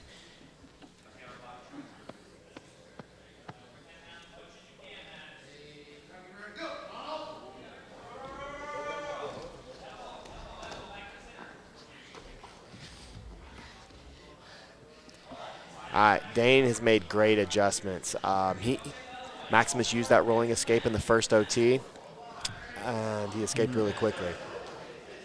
There's Using that nowhere Dane else to leak. roll.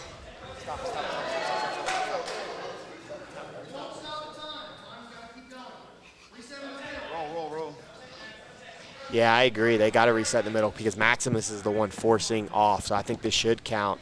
Stephen Aiken.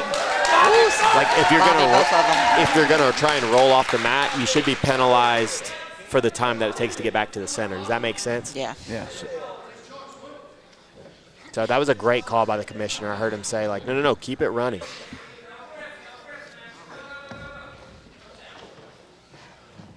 Maximus just sacrifices himself. He's out. And he's trying to sacrifice Nah, Dane he's as not well. out. He's not out. He's not out. He's still got that elbow. Yeah, they got to hurry up and get in the middle. Well, Dane really doesn't have to hurry. He's No. racking up ride time right now.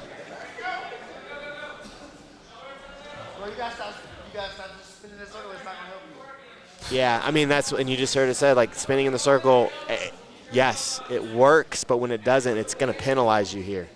And I think that's a great call. I really do. So again, you see Dane using that smother. We call it the Dane leak.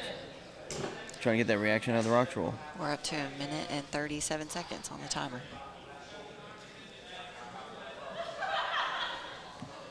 He's almost maxed this out, and it's going to be close.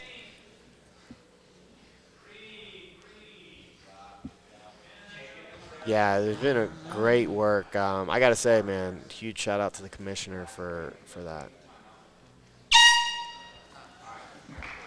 All right, Maximus needs a good ride here. So with that full 2 minutes, Dane is now in the lead. Yes, he is. Yeah. Because Maximus hasn't gotten over a minute yet. So we'll assume Maximus is probably at like 1:30, so Dane's probably up like 40 seconds.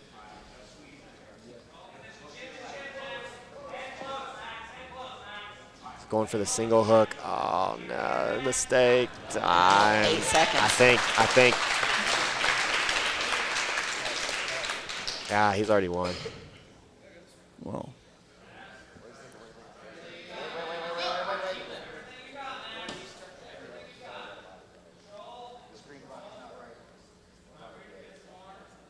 Yeah, it doesn't matter anymore.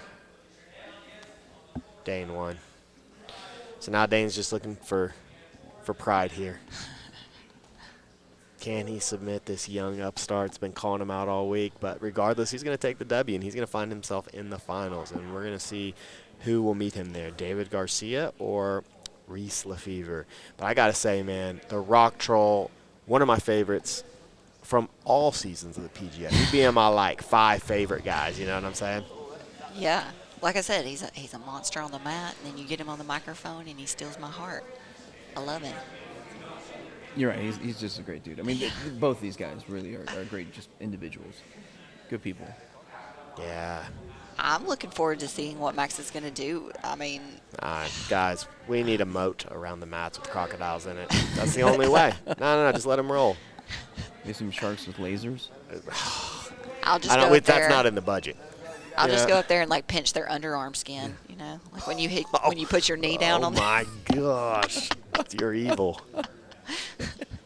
Yeah. Get back on the mat. Yeah. I mean, I hear you though, Egghead. I mean, Lindsay's thinking no budget. I'm thinking some budget, and you're thinking all the budget. It's PGF 10. 3 ideas. Right. I'm the one all that's the paying. ideas. Yeah. It's so hard to ask for a freaking pool of sharks with freaking lasers. Just Yeah. freaking lasers on their freaking heads. Just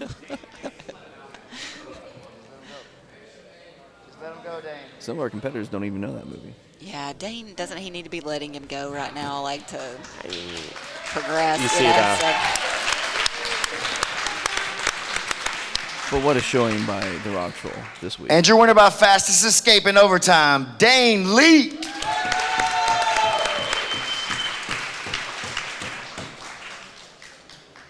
Two beasts right there.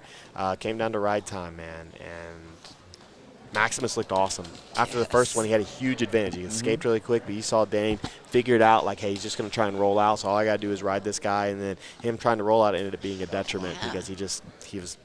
But how easy is it going to be for Max and his team to go back and work on EBIOTs and work on escapes? That's right. And put him right back into top-level contention to win this thing, you know, if he decides to come back for 185.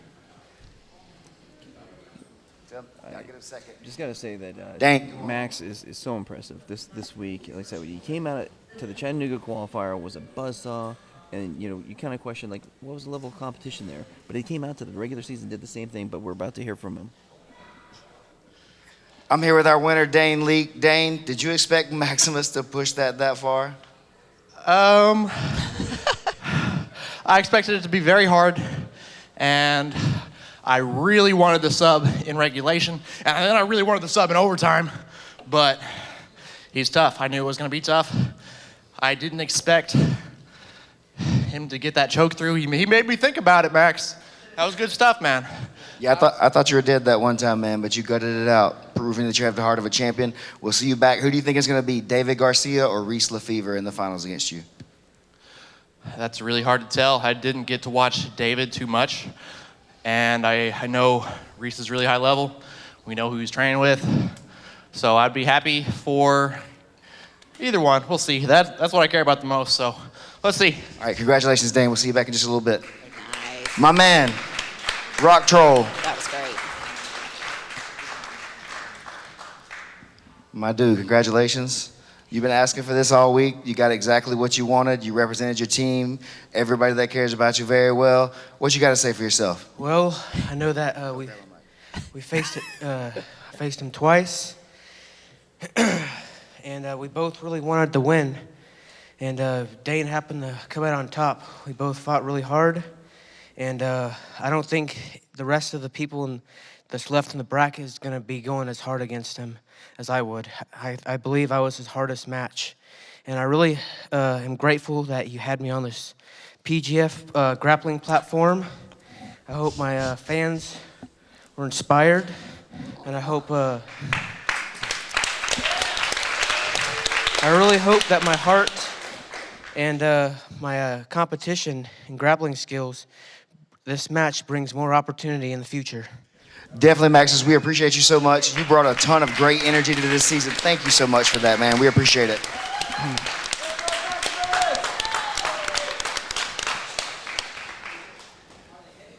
That was wild. Super heavy. Jesus. I mean, honestly, of fan favorites, I think he might have just eclipsed them all. Rock Troll for president. I mean, I knew. Our next semifinal features from 10th Planet Lombard, David Garcia.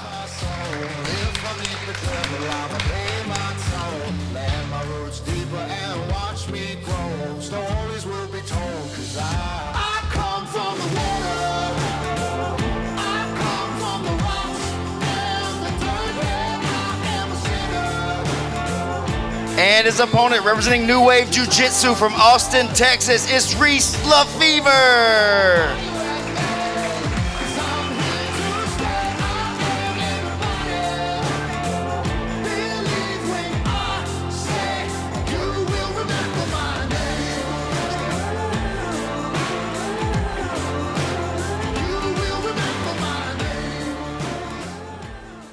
All right, Dane Lee's got 4 matches.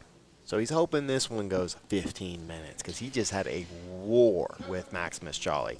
And I'm expecting this one to also be a war. These guys are very evenly matched. Either one of these guys could take it. Super throw by. Yeah, it was a super throw by. So we got Mario Gayor in Reese Lefevre's corner, and we have Coach Matt Elkins and David Garcia's. Matt Elkins came in last second for Chewy. Who got sick, and he thanked Chewy multiple times because Well, Matt Elkins walked away with $500 for winning the team competition. He did say, though, that he would take him to dinner if they ever get in the same company. Now, I don't know if he means a McDonald's dinner, $1 menu, or is he talking about that Ruth's Chris? I don't know. Oh, maybe they're talking about Game in Louisville. Okay. That's the best restaurant ever. Yeah, it's really good. No, I agree, Lindsay. But we're a minute into this match. We see a huge advantage on the feet from David Garcia. But that ain't going to get you a submission. So, got to find a submission in this match or EBIOT ride time, which we saw in the last match. Man, it's going to be tough to top that last one. Oh, yeah. But like you were saying, Dane's first match was 8 minutes and then went the full into overtime with the rock troll. So he's got some work already put in. So yeah, like you said, Dane's probably hoping that this goes to the end of OT. Yeah. Just to kind of so he can get a breath, because then he can kind of relax. If this one goes quick, he's got, oh man, there's only 3 matches and then I'm back up again. And it'll be a big advantage if this one's a war. Then he'll have the extra 15 minutes of rest, and then these guys have got 3 matches. So typically the number 1 seed, like, that's part of the advantage is, like, you just get that extra rest. You get that little bit of extra rest before the finals. These competitors seem very calculating. Yeah, I think these guys are really evenly matched. I'm picking David Garcia just because I think his back game, especially if it does come to EBOT. But Reese, we've seen with the crucifix. Mm-hmm. That's been his main weapon this week. So he's obviously got a good back game as well. Yeah, I'm excited to see what happens. But 7.5 minutes. This is the PGF Season 4 finale. We are in the second semifinal from Decatur, Alabama, in Becoming Church. Huge shout out to Becoming Church for letting us use their facilities this week. They've got world-class facilities. I mean, how good does this look? You guys are watching. Most of the time you guys are buying these streams and it looks like it's being shot by somebody in 2007. Right. But we got some of the best camera people, sound people, competitors. And commentators. And we're all right. Until we get that call for ADCC crew. Oh, well. I don't know if my sultry southern tones are ADCC worthy. We'll see. What was that one comment? You're more country than cornbread? Cornbread. Yeah. Yeah. They're like, Lindsay, you don't already know the farm workout that Maximum uses to get the... I'm surprised myself, actually. I thought you wrote that program in 1973. It's straight out of the Farmer's Almanac. Dude, I bet Benjamin Franklin had some giant calves. I'm just saying. The dude was a stud athlete. Nice pass. David Garcia just, like I said, he stays in the pocket. He stays in the pocket. And you make a little mistake, you see Reese try to elevate, and he just floats over top. He finds himself with the tight waist, so that right arm's around the waist of Reese Lefevre, and he's looking to get that cross face with the left. But Reese doing a good job with his arms, trying to frame off, but it looks like David's starting to win some inches, and he's working up the body.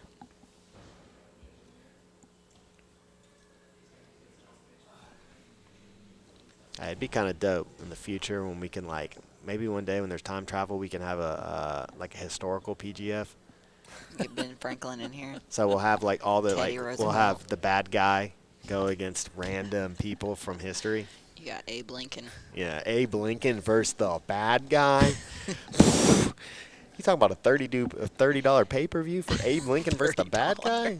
Scaff over here is planning Bill and Ted's PGF adventure. Dude, and you know how hyped Abraham Lincoln would be to get $15 off? Like, he's getting half that pay-per-view money. Dude, yeah. Then he gets to go back in time. With his 15. Yeah, dude. But we're 5 minutes in. I'm sorry, that was uncalled for. We're 5 minutes left in this match. Reese Lefevre. Keeping Up with Jones, the Lonnie Jones podcast adventure. Lonnie is all things. He's a SWAT team chaplain. He's a hunter. He's a 10th Planet Purple Belt. Go to his podcast, Keeping Up with Jones, the Lonnie Jones podcast. He's an amazing storyteller. You will really enjoy it. I told you guys before, anytime I'm driving the kids somewhere, I try to put it on so they learn some life lessons. Because, kids don't want to listen to dad. Right. But they'll listen to Lonnie. Especially a dad named Egghead. I'm sure you know that's not my Christian name. We're 4 minutes in. We saw David Garcia float over top of Reese's guard, but Reese pushed him back out. They're battling from the butterfly guard. And, I mean, this one's gotten... And this is one of those, like, no time limit matches. I think that would go, like, 40 minutes. I think you're right.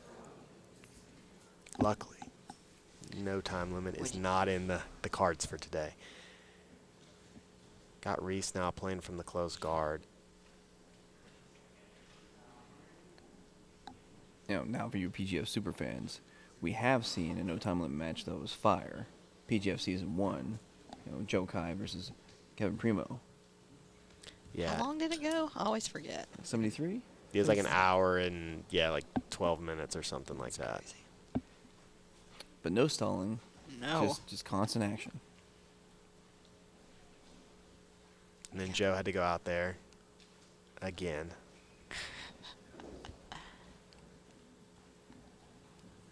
Wow. Dr. Von Flugen historically says Abe Lincoln's grappling tagline, "A heel hooked cannot stand."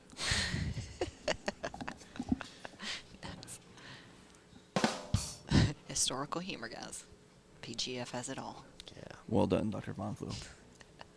Keep the dad jokes coming. Yeah, no, that'd be the poster for season, like, I guess that'd probably be like season 76. Elijah just flipping off Abe Lincoln.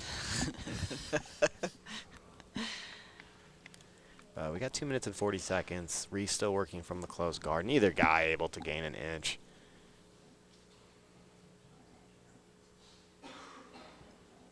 True Wear is one of our sponsors this season. They have soft-fitted styles for men and women, and they're here to support the grappling community. They're looking for some athletes to represent. True Wear, Truwear. Check them out. So if this does go to EBI overtime, you already talked about Dave Garcia's awesome straight jacket, trapping the arm, but where's Reese Lefevre right now? He's where the guy that put together the straight jacket system coaches. I hear you. I mean, John Donner here, arguably the greatest grappling mind, one of the greatest grappling minds. I mean, there's a lot, you can't just say, there's just been so many different eras, and people have been grappling for thousands of years, but John Donner, definitely one of the greatest minds, and in current times is the greatest mind. And yeah, he's prepared athletes for EBIOT for years. I mean, Gary Tonin was the first EBI, or I guess it was EBI. Was EBI 1 or EBI 2? I know EBI 1 and 2 Geo 1, but I know they had two 16-man brackets. Gary Tonin beat Boogie Martinez in the finals, and we had Gio Martinez win the smaller guys. So, yeah, he's been thinking about this for a long time. 1 minute remaining. Reese finally gets on top. Nice little arm drag. Forces David, but it's just not going to be enough time. Now, Maximus, anything can happen in a minute, but both these guys are so methodical.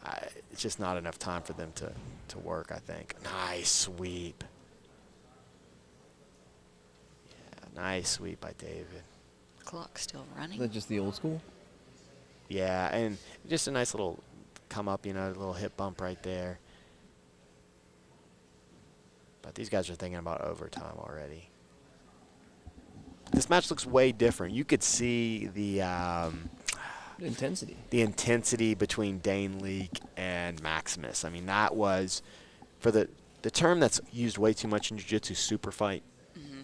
Like, that was a true super fight. Two very talented guys that, I mean, that they wanted to submit each other. Right. This one a lot more tactical. And you said you think Dane wanted this to go the whole distance, but talking about it, Dane put out a lot more energy than these guys did in regulation. You had to withstand the Rock Trolls' attacks. Right. So these guys, once you get to this level, any mistake that you make on your part, the person that you're competing against is going to capitalize on just the tiniest mistake. So these guys are being, like Scott said, very methodical, very technical. But I love how Max is willing to open up a little bit so that he can attack more, so that he can be really offensive. And Dane has to keep up with that. So. Yeah, I agree, Lindsay. Great analysis right there. And we see Reese working. He's got a choking arm, man. Nice job by David Garcia pushing up on the elbow, not allowing an elbow connection on that choking arm.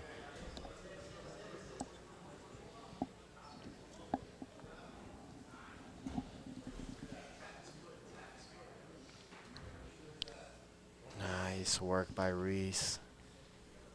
Found the body triangle again. I remember before people started doing a lot of EBIOT, it'd be like, this body triangle's wrong. Like, a lot of people prefer the bottom side, the triangle locked on the bottom side. When played well, the bottom side triangle is a huge asset because you're able to, like, especially if your opponent tries to turn away, you're able to post on that foot and come up over top and really be powerful with that choking arm.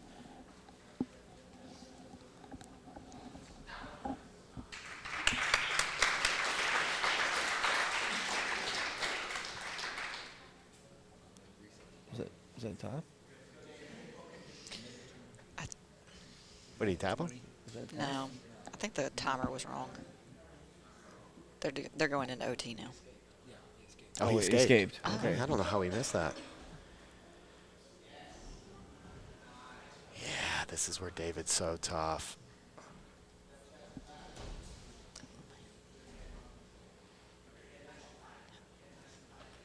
He knows. I mean, like you said, he trains with the team that created the straitjacket system.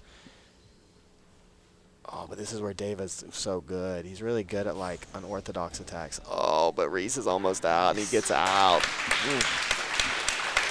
Big, big win right there when it comes to ride time for Mr. Reese Lefevre. Excellent. Yeah, it said 28 seconds on the board, but I think he got out at 26. I'm writing down 26. Yeah, regardless, he's got a big advantage. David, the first competitor we haven't seen, using the rolling escape, right? We saw Reese roll, and you saw the difference though between Reese and Maximus's rolls. Maximus just rolled one way, which made it very easy. Reese would switch side to side, which made him or helped him get a little bit more room, and he also didn't have to worry about the edges of the mat. So that's an important thing to note. So it looks like Garcia's plan is to trap one leg and then to use his hand to get the hook of the other leg off. Yeah, he's trying to. It can be really dangerous, though. Whenever I'm in an EBIOT situation, I prefer the rolling escape, much like Reese did, but I like to keep both my hands up around the choking. Like, I don't. But, hey, we saw Nicky Rod. Like, he likes to use one of his hands to work the feet. So there's a lot of different ways to strategize for EBIOT. But Reese is looking really dominant right now. He's racking up the ride time. If for everyone watching, if you want to hop in the live chat, just go to Discord, put on your phone, put on your computer, and look for BrandonMC.Ninja, and we'll at you, so you'll be able to see a little notification where you can join in. Nice work by Reese, keeping that chest connection. I mean, David's already in the territory of, like, he's going to need a finish. I mean, these are two long ride times. Reese has escaped in under 30 seconds, so he's got to be thinking in these next two overtimes. Defensively, he's looked very strong. He just hasn't been able to escape.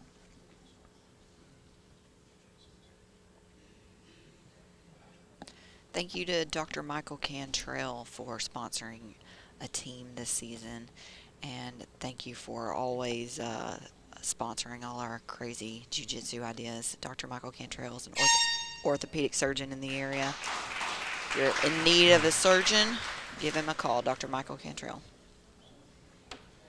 All right, so going to the bottom of the half of the second round. Huge advantage for Reese Lefevre. Reese, I mean, David needs a finish. He already needs a finish.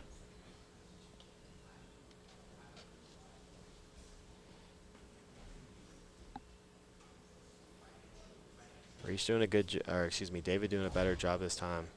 Controlling the rotations. Nice, nice work. Reese being wily there, Derry. Nice connection there with David. Body triangle, but he's got a strong upper body connection. Yeah, but it's the head height. You know, his head positioning is a little off, so it's going to be tough to get that. You see the straight jacket attempt, the first one. Oh, and he's out.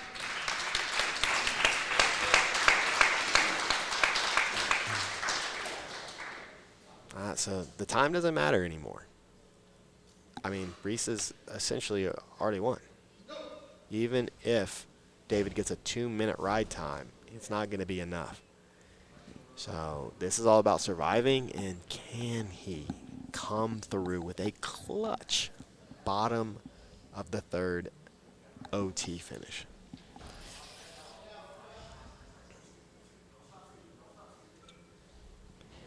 He's in the crucifix. If I'm Reese, I don't know. Do I just let go now? If I'm his coach, I'm going, hey, we've already won the ride time. Right.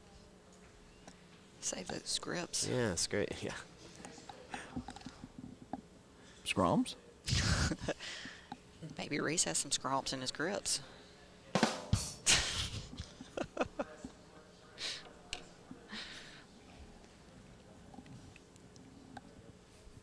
But he is making David work right now.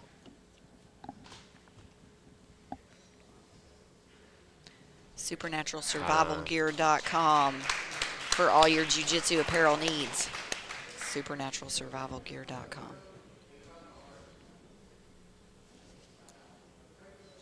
Who called Dane versus Reese? Yeah, I know. That would be me, guys. I know. Once again, the two of us are wrong. I don't know. We'll see. Today's my day, I think. David. You can do it. She has to be wrong sometime. Remember, the ride time does not matter. We're only thinking about the choke. Oh, no. Still not out. Nice job, David.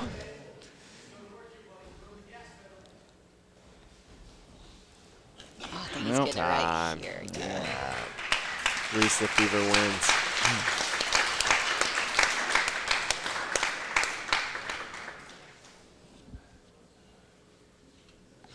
And your winner by fastest escape time, Reese the Fever.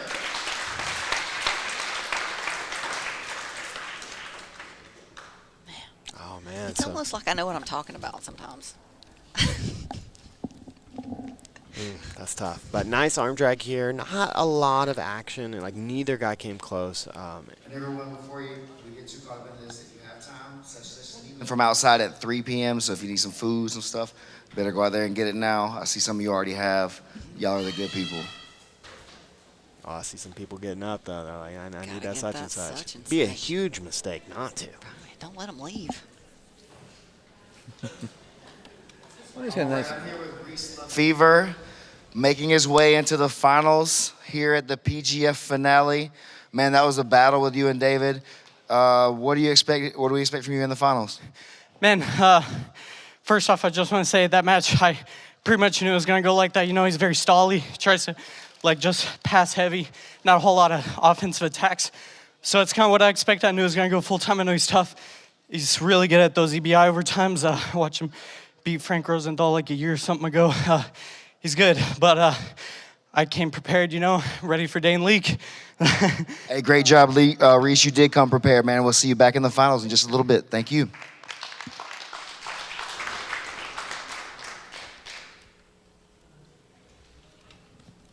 All right, we have our final set. And Lindsay was right. Lindsay was right. Throw it out there again. It's like music to my ears. Love it. Yeah, well, you guys get to leave, and I'm stuck here. Yeah, you got to hear it. Yeah. But, yeah, I think that's good. Like, David's, like, very strong on top. He had a pass. Reese pushed him back out to the butterfly. We saw a nice arm drag, but regulation there wasn't too much. I would say it's probably like the least entertaining regulation match, but excellent job by Reese Lefevre. Like he knew the style David was coming in, and I think David expected to win against anybody EBIOT, and that ended up being his downfall. Yeah.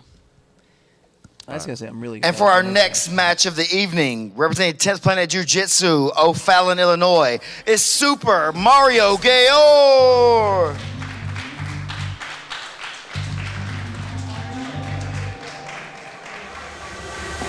It's a brand new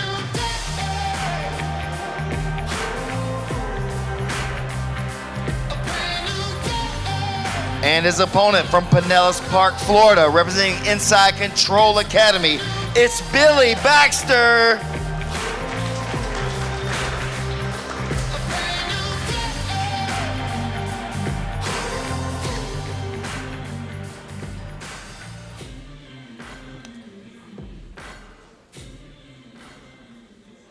All right, so we got 3 more super fights and then the final. So 4 matches remaining. We have Mario Gayor versus Billy Baxter, Chase Hanna versus Jimmy Green. We got the handsome weight title match, Travis Thomas versus Kevin Sherrill, and then Dane Leake versus Reese Lefevre. I always see Mario do a little strap. I bet Mario's into yoga. He's always doing like yoga stuff. I gotta say, I like both of them rocking the PGF rash guards. Obviously, Mario rocking his one from season 1. He's saying, hey, I get it, Billy. You're a new kid on the block. People like you in the chat. I get it. You got some hype about you right now, but I'm an OG. That's right.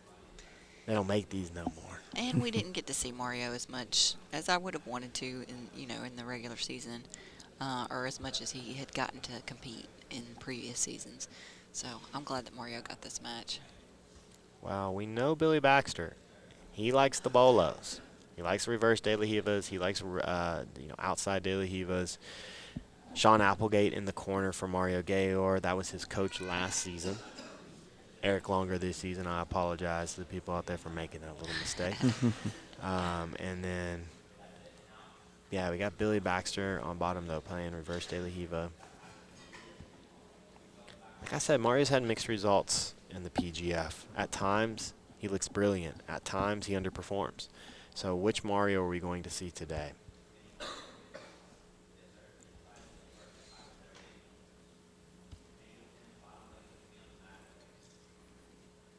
Want to send another thank you to Amanda Sharon Realty for purchasing the PGF belts. You're going to see someone with that belt on today.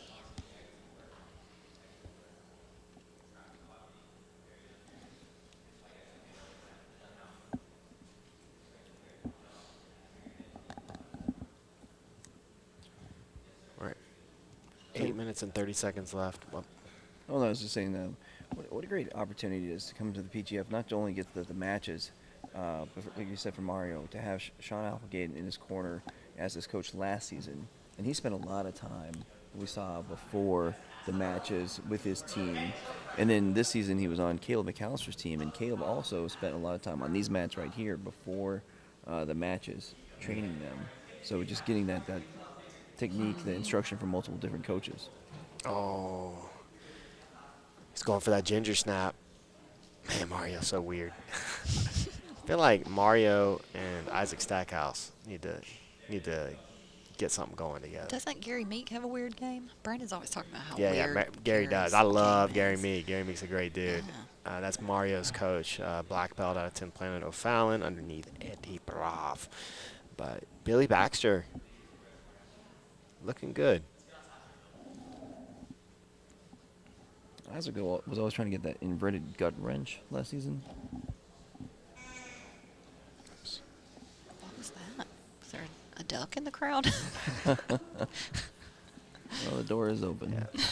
Your daughter's surprising you. Maybe. Look, Mom, finally got a duck. 7 minutes remaining. Kiahi saying Mario was playing too nice again.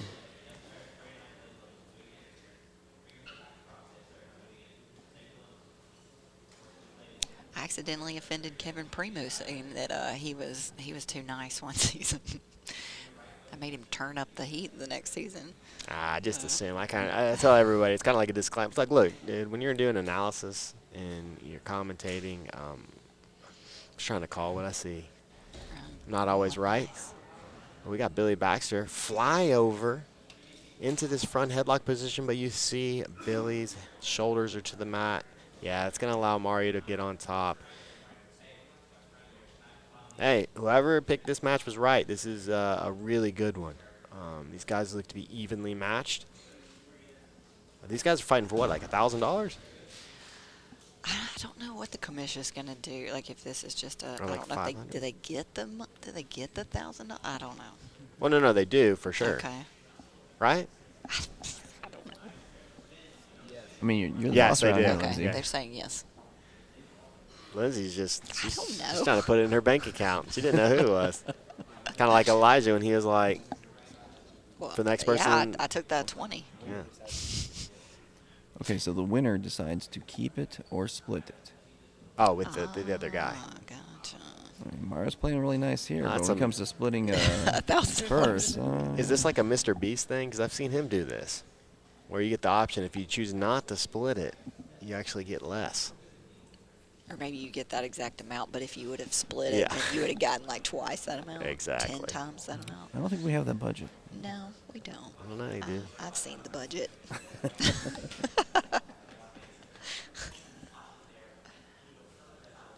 5 minutes remaining.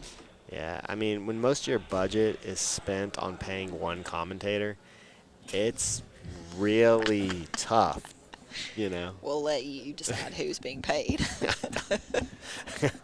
Bougie talent that shows up 5 minutes before we go on. You know. I don't know, I'm just saying. Just ready to go. I just know what one of us is getting paid. But we've got Mario now in the top position, and Billy does his best work from those De La Rivas. We haven't seen too much from Billy, like from the bottom side. I know he got leg locked because of the De La Riva hooks. He stuck his legs out there a couple times, and he's been submitted, but now he's having to work from bottom north-south. Mario doing a good job controlling. The head's buried in the hip pocket, which is going to make it hard. You see Billy, you've seen him twice already, trying to invert, trying to get those win inside knee position. But because of Mario's strong head position, going to be tough. Hips are nice and low, so that Billy can't put a foot inside.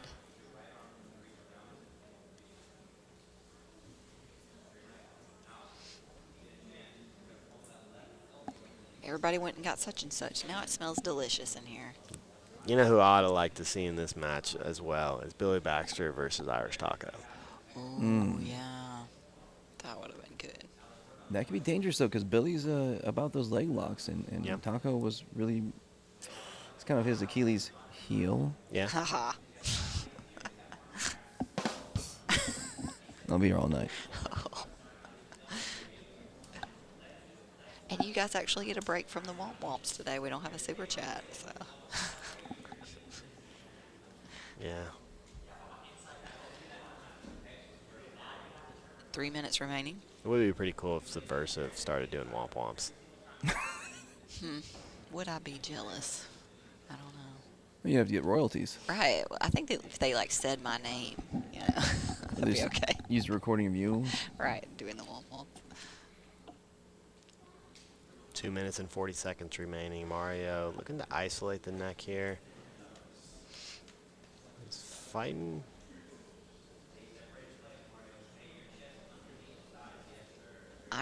IroncladMethods.com if you need wrestling techniques for your BJJ.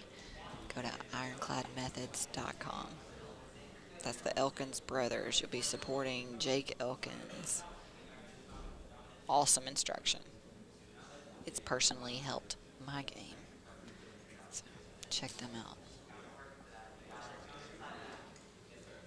Okay, we see a toe hold Oh. attempt here. Wants another pair of those flip flops. Oh, yeah. He already got a pair? I think their whole team. got Yeah, it, they right? did. Okay, They yeah, did. Oh, he's about to get kicked in the face. It's okay. They're small feet. Oh, nice aggressive hip movement by Billy Baxter to free his knee line. Hey, the people are getting to see what they want to see.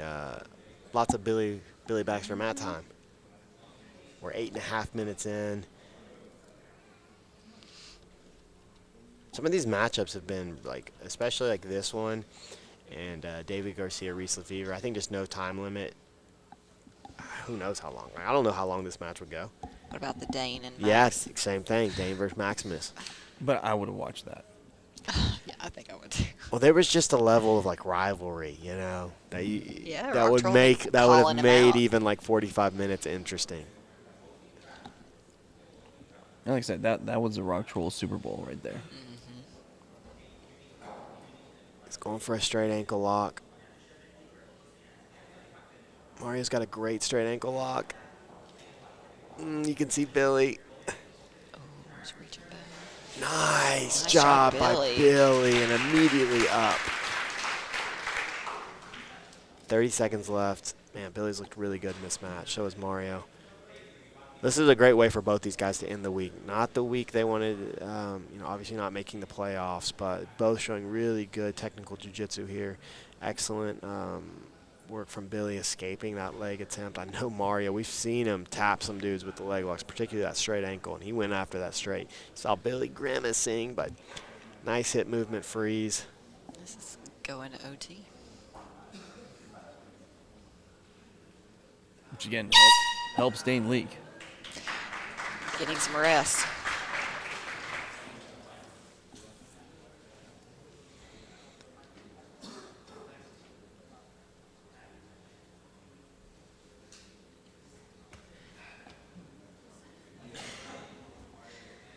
And this season of the PGF is brought to you by Subversive. December 4th, Miami MMA versus Jiu Jitsu, and our own Kaya Jackson will be competing in that. Subversive, December 4th, Miami. Hey, there's a lot on the line in this match. How much money's on the line? $1,000. $1,000 on the line for this match.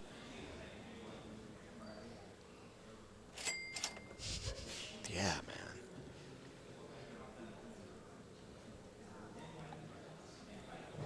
Got Mario on the back. He's got a body triangle. Oh, man. That's not good. Not good for Billy Baxter. He's got an arm trapped. You see, oh, nice work. You see Mario using his head to try and just help his choking arm get underneath that neck.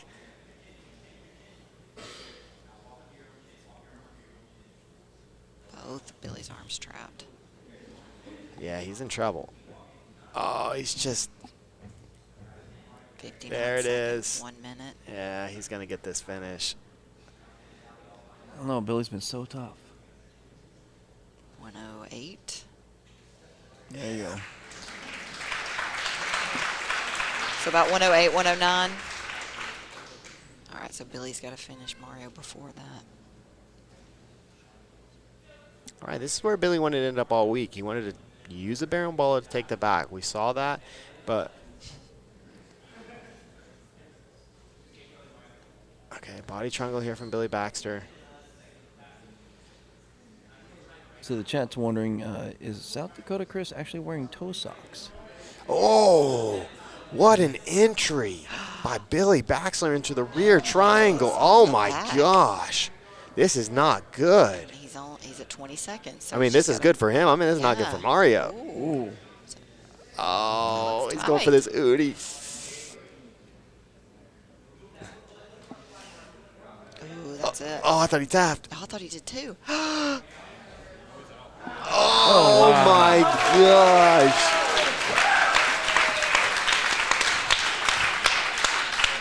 Wow. Your winner by submission in overtime, Mario Villar. Is Mario going to turn full heel right here and just go, give me the money? Or is he going to split it? It's been nice all week. I don't know. He just flips off the crowd and flips off Billy. That would be a 180 from his normal character. The bad guy comes out and puts his arm around him and they walk off. He's become a Sith. I don't know. You just never know what to expect in the PGF. In between seasons. He went to the dark side. Yeah. He's like, this has been an act all week.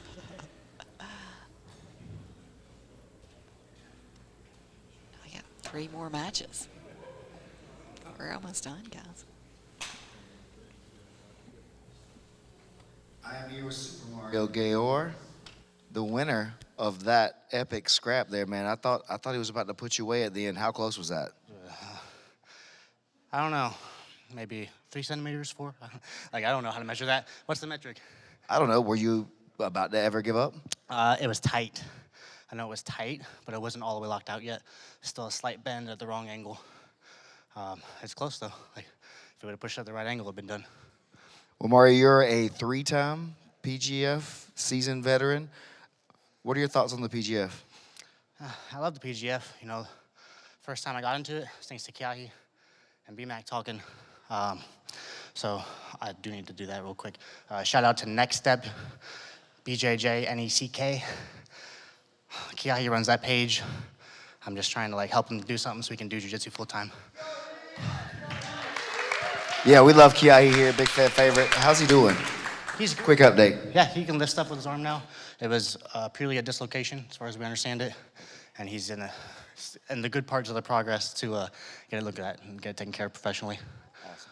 Thank you, Mario. We appreciate you so much, man.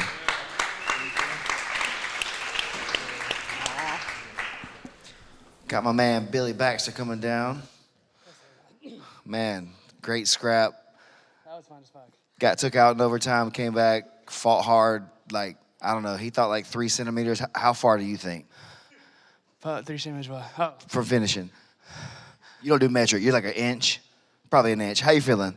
Feeling pretty good. That triangle on the back is why we're kind of lost. I was really hoping to hit that, but we were sweaty as fuck, so it's hard to stick. But man, I just had a fuck ton of fun here. This is an awesome showing.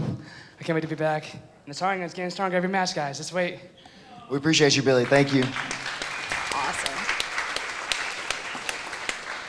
Yeah, I mean, we saw that beautiful transition here. Look at the replay, and it was close. You can see, Mario thought about it. He just can't quite.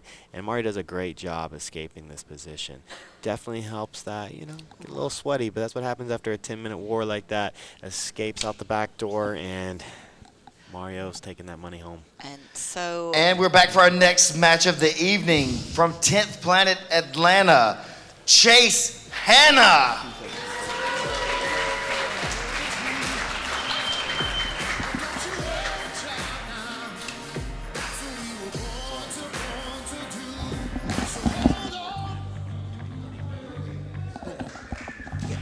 And his opponent, representing Gracie Jiu Jitsu, Savannah, Georgia, it's Jimmy Green.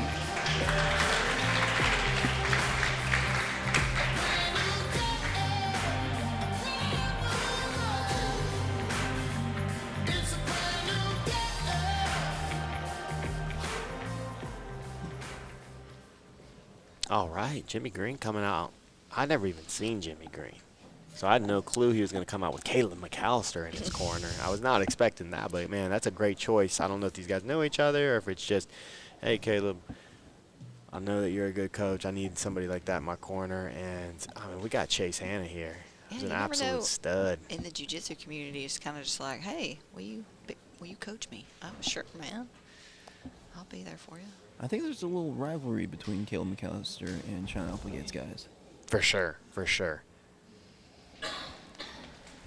But I did want to say, especially you guys in the chat, Team Billy, all Billy's friends and fans, thank you for being in the chat. We really appreciate Billy being here this season.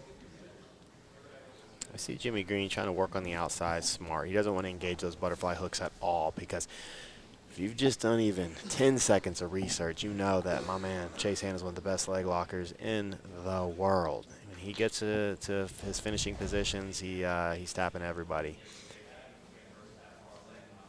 And it could be quick. Oh, what a triangle entry by Chase Hanna. How he's cinching in that leg triangle. He's a killer, man. I'd love to see Chase Hanna in at 185 for the PGF. 1 minute down. Chase has the back. Is that his weight class?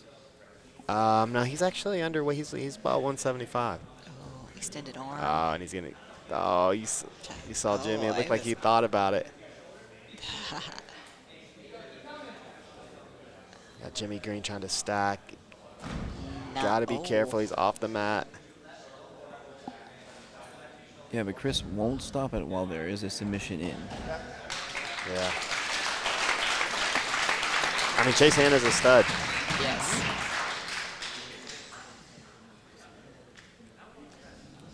And then he'll hug you like a teddy bear afterwards. But And your winner by submission, Chase Hanna. he's going to collect that W first.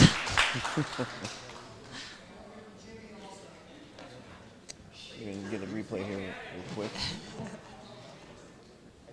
Oh, we're getting ready to. Oh, yeah. So just beautiful triangle inversion. Jimmy just kind of fell right into that one. Tried to stay on the outside. Chase inverted, pop those hips up, gets on that rear triangle, and we see a shoulder lock for the finish. Killer work by Chase Hanna, and that's what I was at, man. Chase is one of the best dudes in the world, man. All these good-looking dudes out here doing jiu-jitsu. About to get an interview here. Disgusting. Oh, I'm here with Chase Hanna. Sorry, we're just flirting a little bit. Chase, good win there. Jimmy's a super tough opponent. That triangle was slick, man. Have you been working on that a while?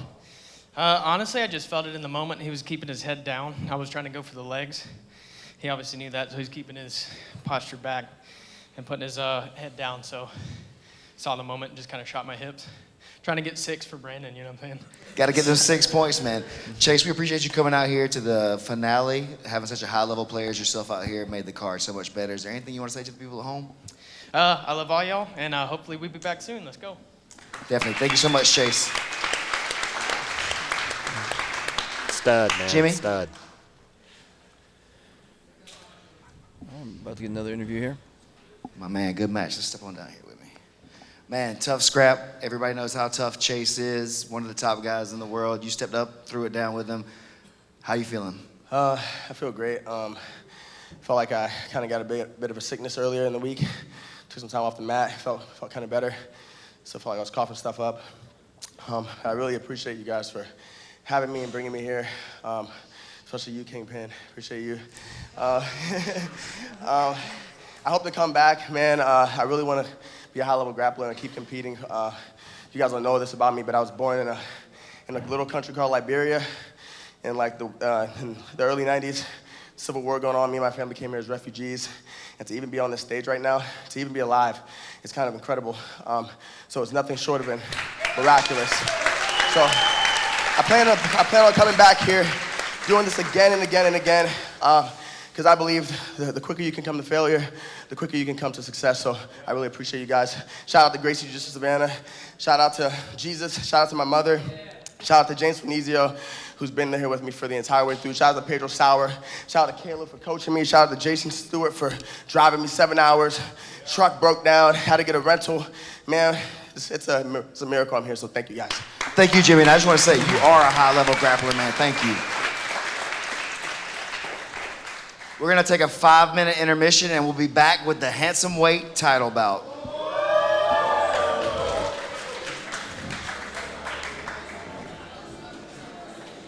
So, I mean, that answers Caleb McAllister being out there. We've forgotten Pedro that Sauer. Pedro Sauer Association, correct.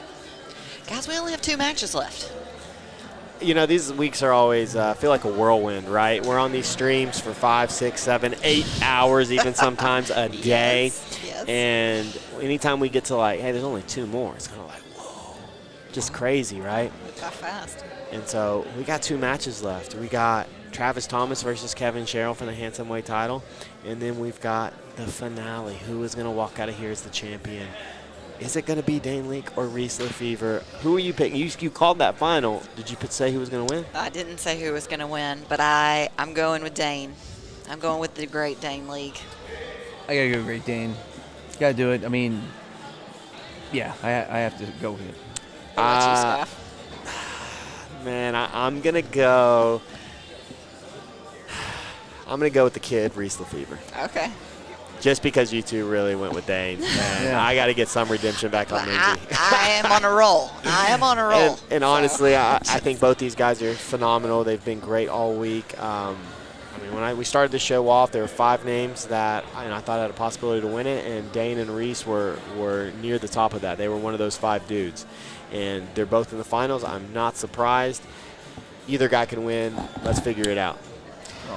And guys, you know, if you appreciate the 3 days of free content on Brandon's YouTube channel, I know you guys had to pay for today, but we really appreciate that donation or that price that you're paying for the pay-per-view. Like we said, half of it is going to the competitor, half of it's going back into the PGF. It does cost some money to produce this show, and we want you guys to show love to our sponsors and keep putting money into them so that they can put money into the PGF, and you guys can see this content over and over and over again. Brandon's already announced that the next season is going to be 185. Whether it's in Costa Rica or not, we'll see. But he's definitely excited about another season, 185.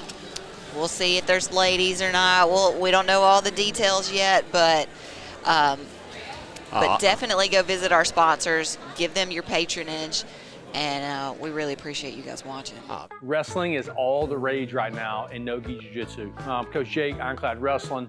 Wrestling is a part of most grapplers' game that they just avoid like the plague. It's a real vulnerability for some higher belts that are otherwise great grapplers. It does not have to be that way though. At Ironclad, we're doing some game-changing work, and we have created some innovative stuff for you guys. You need to go check out Ironclad Methods. There's a Wrestling for Jiu-Jitsu course. Pick that up. It'll help you out. Whether you're a white belt that's just looking to get some self-confidence or an upper belt that could definitely use some improvement. If you're trying to get your wrestling game right, you got to go check out Ironclad Methods. We'll see you on the mat somewhere soon.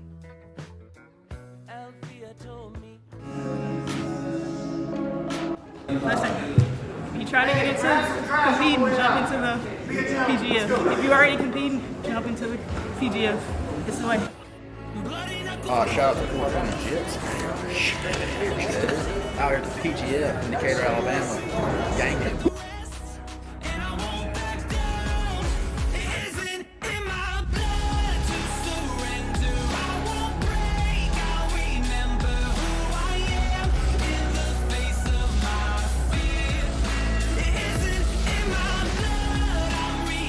Day one, massive success. We got a tie between Ironclad and such, so the team points are super tight. A couple of standouts from the guys, Manning Leverett and Dane Leak, both looking incredible. Max and Miss Jolly took 4 guys off the board. With the ladies, got a clear standout in Micaiah Jackson. And I feel like it was just a giant success, man. I couldn't be happier.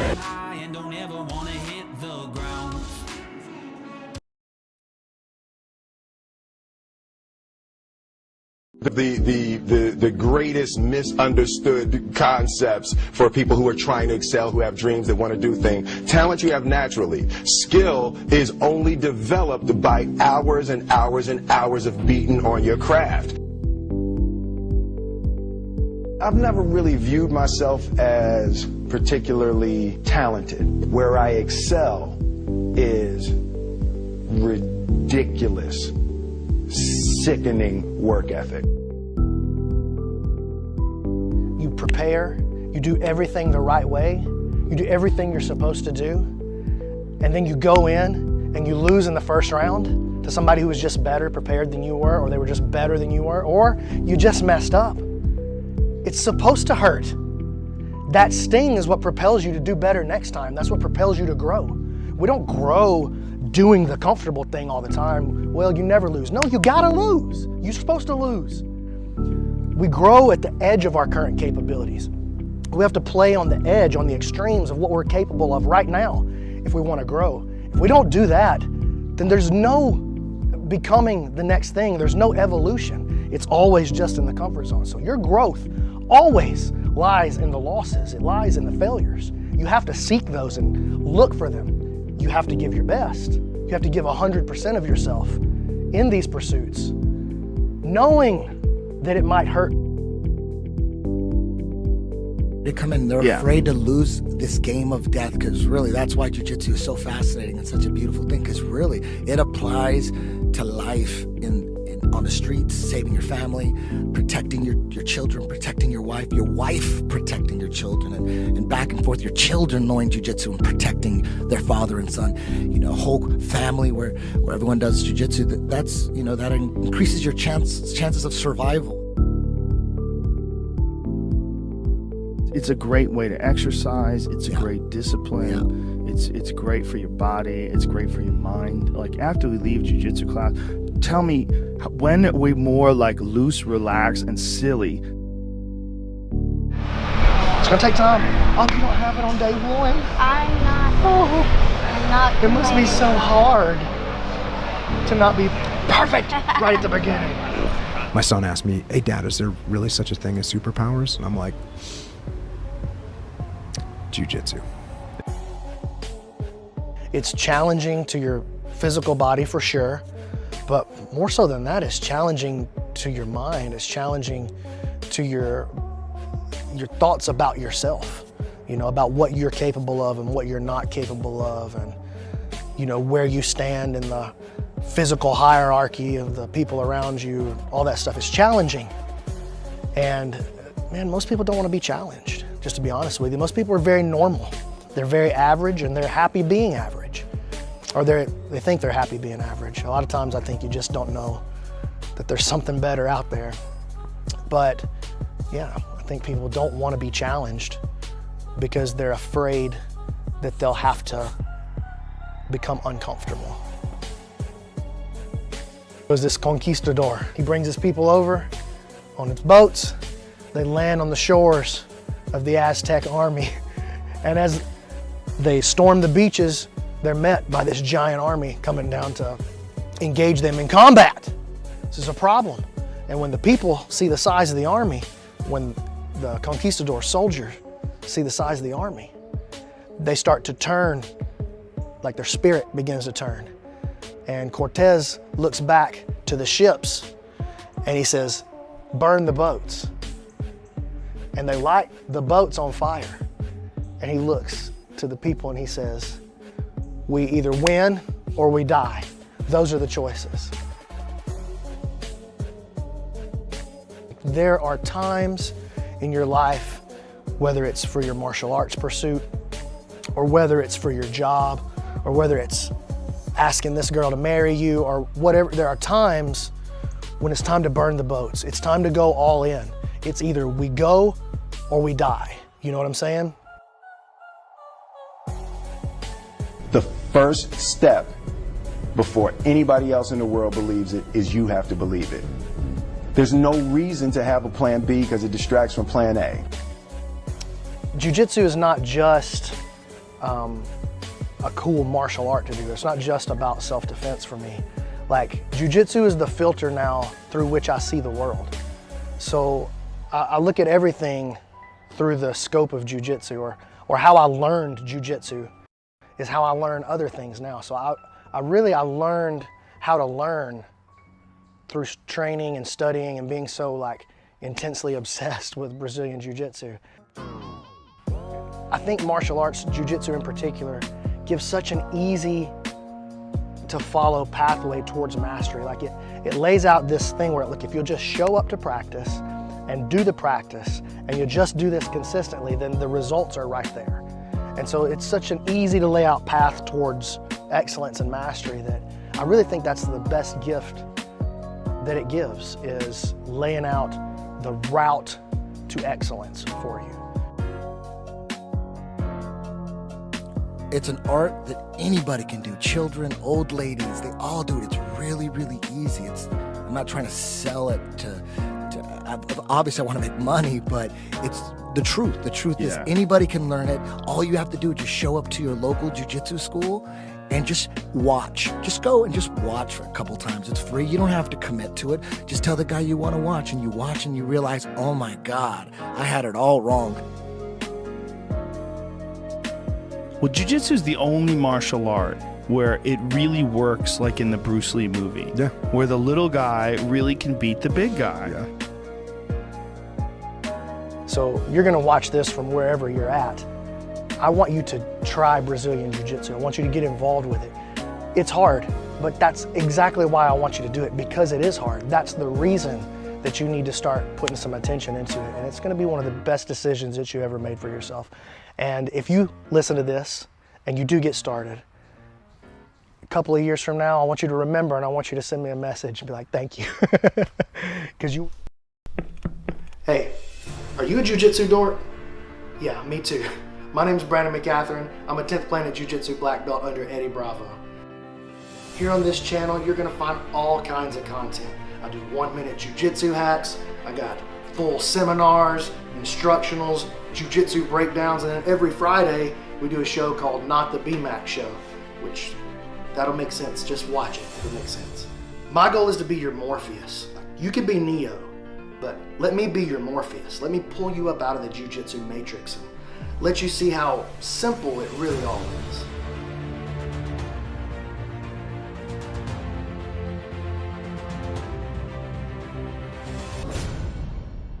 Be sure to subscribe, ring the bell, make sure you leave a comment. I read all the comments. We are back. We have our final 2 matches. We have the co-main event, Travis Thomas versus Kevin Sherrill for the Handsome Daddy belt, and that belt is sick. 2 super talented guys with very different backgrounds. Kevin Sherrill, D1 wrestler, been grappling forever, been doing jiu-jitsu about 4 years, I think. But he's a purple belt, and then we've got Travis Thomas, who's just a young phenom. I'm expecting big things from this match. Who knows, man? We're going to figure out also who PGF Season 4 champion is. Will it be the young, hungry Reese Lefevre, who went and chased his dream, joined New Wave, just uprooted himself and went and joined one of the best teams in the world? Or will the veteran, Dane Leake, come through and finally capture PGF gold? I don't know. We're going to find out. I mean, you've seen the fire in Dane's belly the whole time. The motivation, just the eye on the prize. He got used to the rule set last season, and then this is his weight class. So he got the experience, you know, trying to figure out, trying to weigh the time, you know, get the submissions within the 6 minutes. And now, yeah, he's not undersized anymore.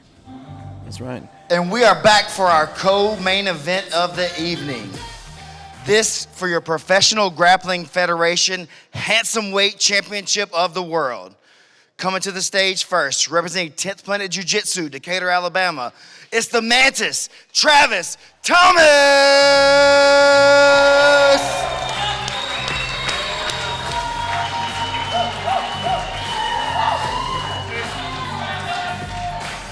All right. Travis shaved up. He's got a mustache. And his opponent, the reigning, defending, undisputed, handsome weight champion of the world, representing Not Bad Combat in Atlanta, Georgia, it's handsome Kevin Sherrill!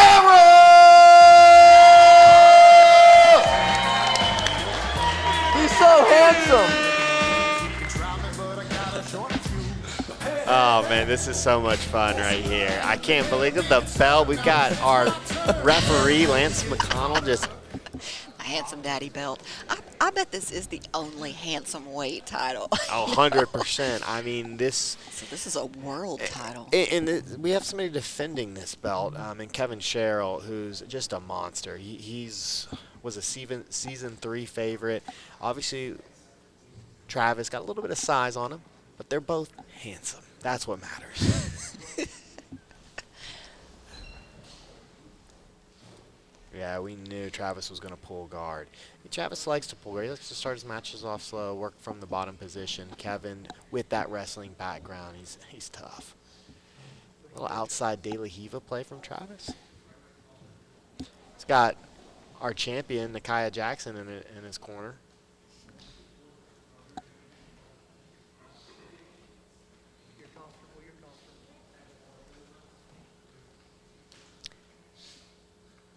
Travis is so long. The chat's calling Lance McConnell the ring girl. I mean, for showing the belt. They should have had Liz up there showing the belt off. He's just one of Chris's minions, you know? Like, that's the role Chris needs him to play. He'll shake it up there with the daddy belt. If he needs his toe socks changed, he's got that covered too. Travis pushing back out. I think this is a really competitive match. Both guys are just animals. I've rolled with both these guys. Obviously, Travis, my student, so I've rolled with him a bunch, but I've rolled with Kevin a few times, and he's a beast. And we've got Travis inverting underneath. Travis has freed the knee line. This is what we've been working a lot with Travis. Nice attack, though. They're so handsome.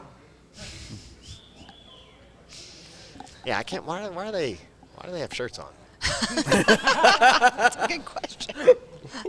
Oh, Travis entering into the leg lock.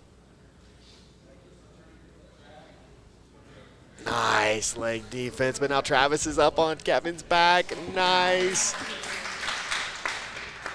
Beautiful. Travis trying to maintain the contact and the control. And Travis is so long, and that's where it helps, you know. He got some back exposure off a nice heel, and Kevin defended that beautifully. But So I have to agree with the chat. They're saying that you know, Travis is giving off that Sugar Sean O'Malley vibe. everybody Yeah, says that. with the purple hair. Travis That's the hates hair. that. He shouldn't have purple hair. Man, he hates it. Nice. Sean O'Malley did a great job, though, this last. Travis trying to roll out. Nice attack. Travis got them long legs, which makes it hard to clear. Oh. Oh, and Travis got a hurt.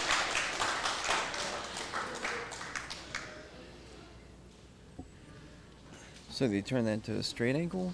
No, it was an inside heel hook. Nice win by Kevin. And your winner, and still handsome weight champion of the world, Kevin Sherrill.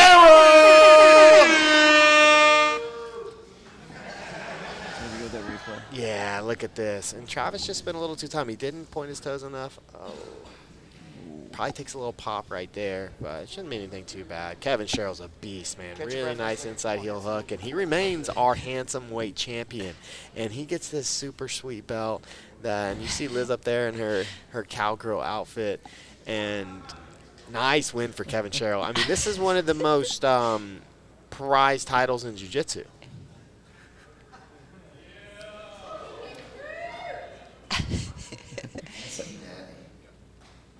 The handsome daddy belt. Check out that belt. How hard is it to stay this handsome? I find it pretty easy. I hear it's pretty hard for some people, but you know, guys like you and me, we ain't worried about that. Man, I appreciate that you threw me in that category. I have to work pretty hard for this. Man, we all know, seriously though, Travis is a very tough opponent, man. I didn't really know how you were going to pull that win off. I've rolled with Travis several times. He's super hard to handle. What did you have as a game plan coming in? Not that. Yeah, I knew he was pretty good. I've rolled with him before. I hear nothing but good things about him. I did a whole bunch of tape study on him for one of my fighters, one of my MMA fighters. So we come into this, and I'm like, he pulls guard, and I go, well, all right, everything's out the window. Yeah, man, that's true. That's true. He didn't have to worry about getting hit in the face, so he kind of just sat down there. You know, changes things a little bit. Well, you're the defending handsome weight champion of the world. I mean, there's really nobody that could rival you, but if you had someone, would there be some, you know, is there a name? So I got a couple of things. I appreciate Brandon making this belt for me, and I appreciate him making the 185-pound belt for me. Oh, yes. Yeah, man. I hear this couldn't leave my waist. I sell handsome merchandise. I literally couldn't afford to lose this. It just ruined me. Done. So I had to win this. I'm gonna make some 185-pound merch, a little extra incentive. Last off, I've been hearing some stuff about, you know, a whole bunch of people lining up to take it. Y'all gonna have to form a nice, neat, orderly line behind pretty boy Sam Akerd. Oh. Let's see how that pretty boy jiu-jitsu stands up to handsome grappling. I think that is a great next matchup, you and Sam Akerd for the handsome weight champion of the world. All right, and you're going to dominate the not-so-bad guy in the 185 is what I just heard. That's what you heard. The jabroni's going down. Thank you, Kevin.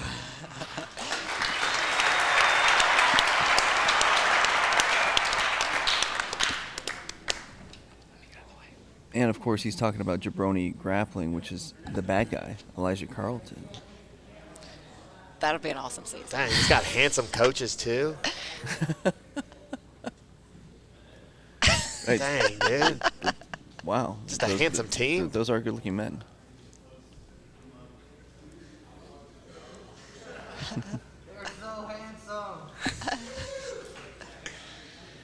Well, So ladies. what gym is Kevin training out of now? Jucals. So, yeah, he's training with those guys every day. Sergio and Pardia. Paul, the big, handsome, jacked man up there. He's a lawyer. I don't know if he's single or married. I'm just saying. Ladies and gents, I don't know. Maybe you have a chance as well, gents. Might as well shoot your shot. Ready for our announcement. Okay, ladies and gentlemen, we're here for our main event of the evening. This for your Professional Grappling Federation 155-pound men's championship. Coming to the stage first, the great Dane Lee.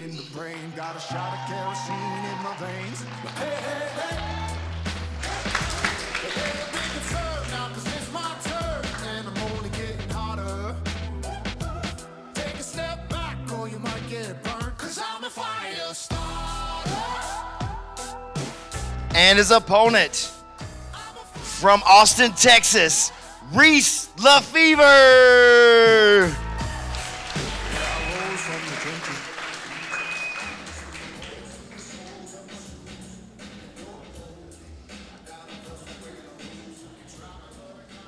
We about to find out who's walking away the champion. I love the handsome belt. I think that's I don't know how that came about. Obviously, you know, it started with handsome Kevin Sherrill getting his nickname in season 3, and it is fitting, man. He does have his whole clothing line. Like,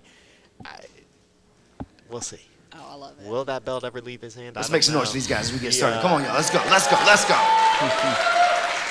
He's wearing it right now. Oh, man. But let's move on to the main event here.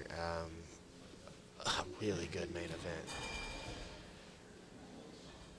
Dang, Reese immediately passes. But, you know, that don't matter.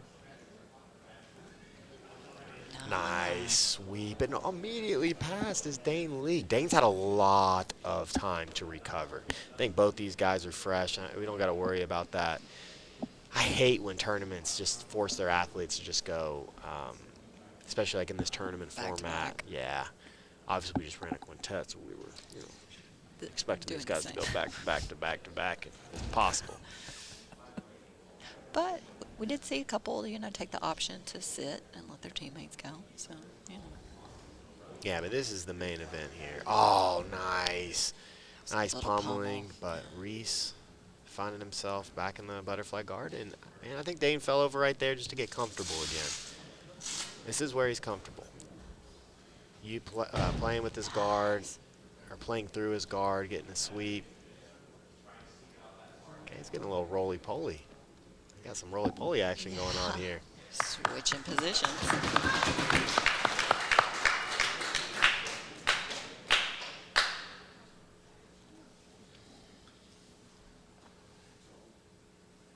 Minute and a half in, Reese on top now. Dane playing some lockdown. We haven't seen much lockdown play from Dane this week. Nice work by Reese. Got to be careful of these tilts. Man, nice sweep again. Little John Wayne action. Call that the John Wayne sweep. I've seen the guy I learned that from was Jiu Jitsu. He's hit that multiple times this week. I still don't have the mechanics on that one down. I was working on it for a few weeks, and I hit it a few times. I just never quite got it. I need to get that Dane League lesson.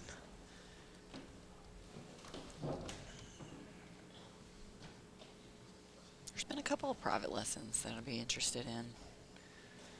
Oh, I'm surprised.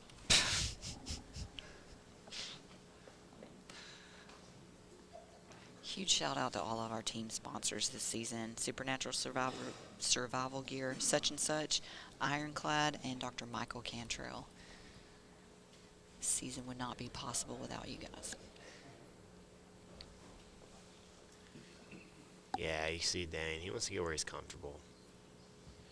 He's had such good success sweeping, and his 2 passes have come off the sweeps. So he's going back to where he's comfortable, that quarter guard.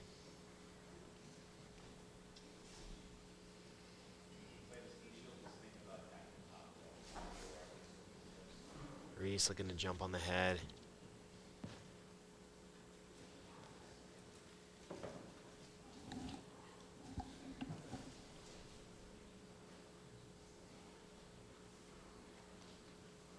Nice. So Dane is straightening that leg that he had in between his knees, and then he's just inserting that inside knee back inside.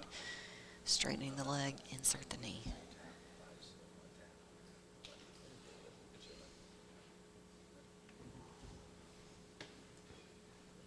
Six and a half minutes left. Much different match than the Reese and David and Dane and Maximus. Dane and Maximus was super, super heated throughout. Then we see David and Reese, much slower pace. This one, man, we've seen sweep after sweep after sweep. That's probably the... Like 5 or 6? Yeah, the 5th or 6th sweep we've seen in the first 4 minutes. Still 6 minutes left.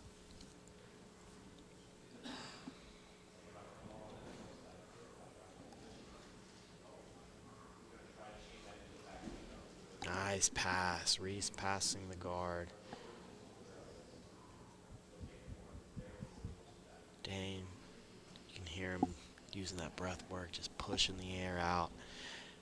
It's an old Gracie technique. You heard him say one of his big influences is Jean-Jacques Machado. Jean-Jacques, obviously, a student of Hickson Gracie.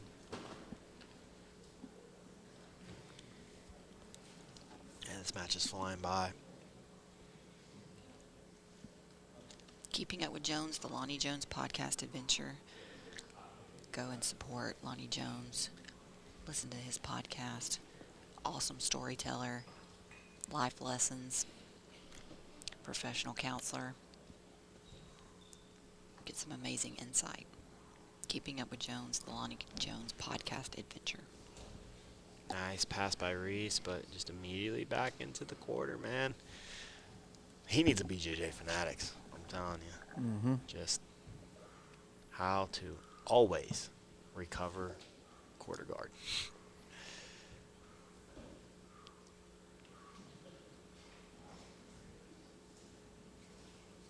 Nice. Nice passing by Reese, but look at that. Oh, man. Nice mount. Dane tries to take him over, but Reese, beautiful, beautiful hips right there. Rides the momentum. He finds himself in the mount position. Nice. Escape. 4 minutes remaining.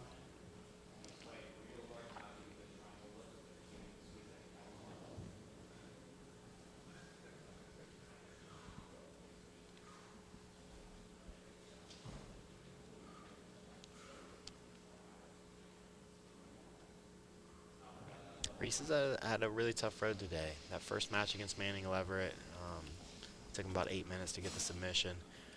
Then overtime against David Garcia, where he wins by ride time.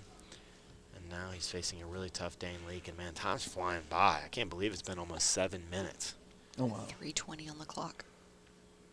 It's really been the quarter and half. And there we see another sweep from Dane Leake. Just getting those knees back inside. Really pretty.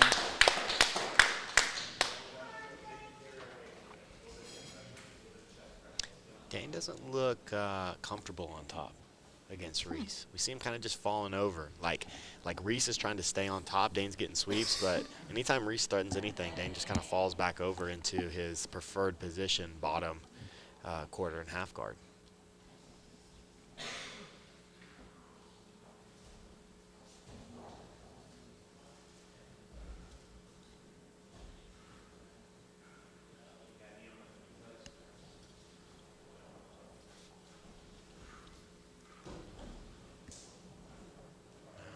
Nice work by both guys.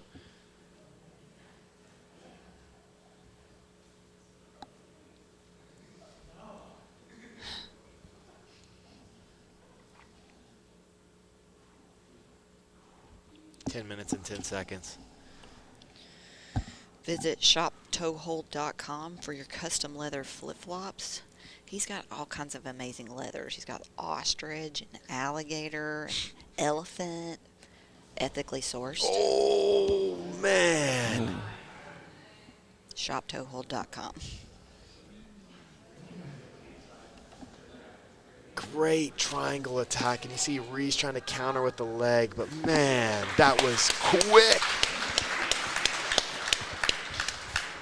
Got a minute and a half.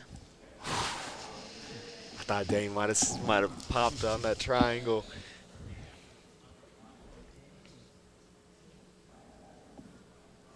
A minute and 20 seconds.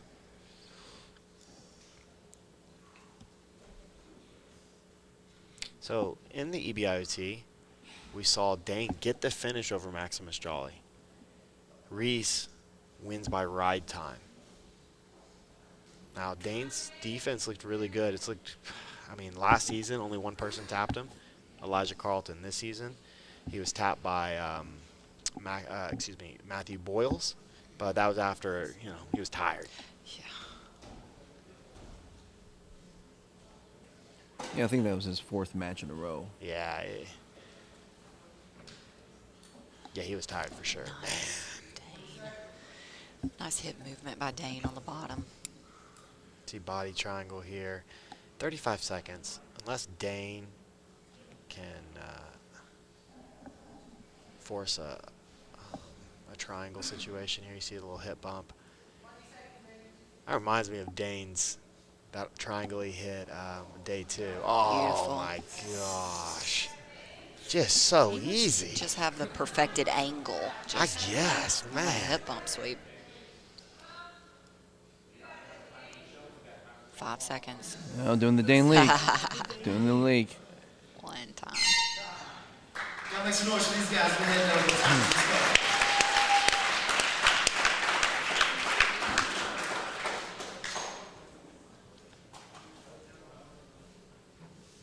All right, so we already know what escapes both these guys are going to do. They do that roll.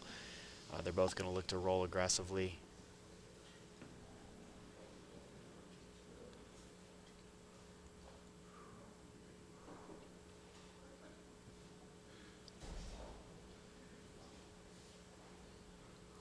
All right, you see the roll. Nice connection by Dane. Nice, Dane. Look how he's got that arm deep. And here's the thing. Reese got to be careful because we saw you can't roll out of bounds. Nice. Reese very aware. Changing directions. Oh, wow. Like you said, 27 changing seconds. the directions on the spin. Yeah. Maximus should definitely go back and watch the difference between his escapes and Dane's escapes. Or excuse me, Reese's escape right there.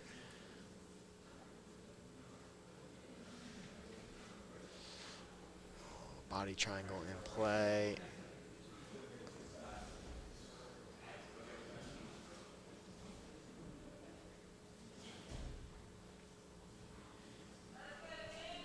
"13 seconds. That's a good body triangle.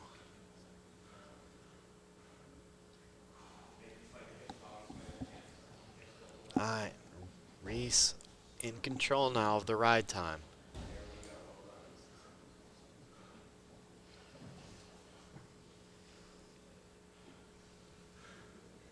Reese trying to get that choking arm in position. Yeah, he's starting to really dominate this ride. Dane trying to work Reese's feet out of the body triangle. Went back to the hands. Hand fight. 1:04 on the clock.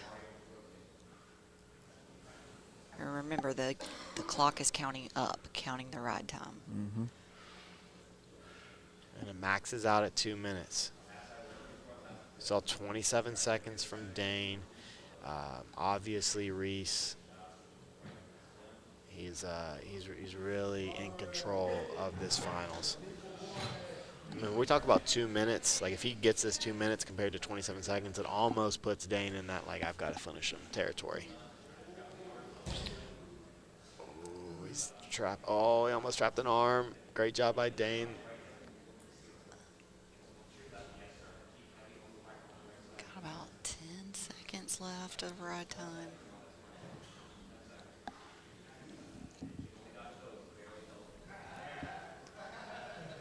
All right, and Reese keeping the back the entire time. Yeah, restarted doing the Dane Leak on Dane Leak.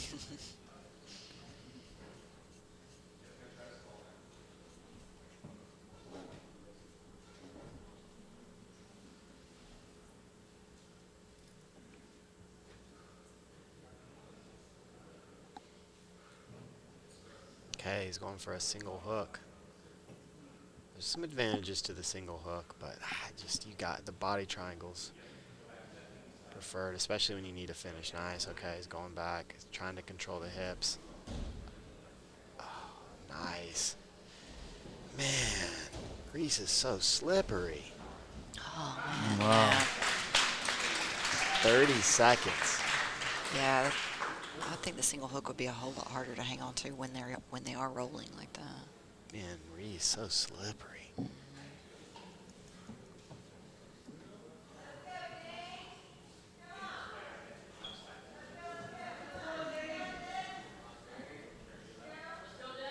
Yeah, Reese in firm control. He's got a strong body triangle. Look how deep that arm is. Oh, and he's going to try and lock up a Rutolo teen.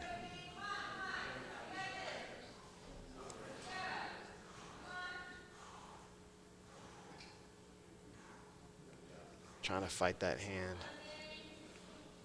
Nice, nice work by Reese. Using that Rotolo teen. Try and get underneath the neck.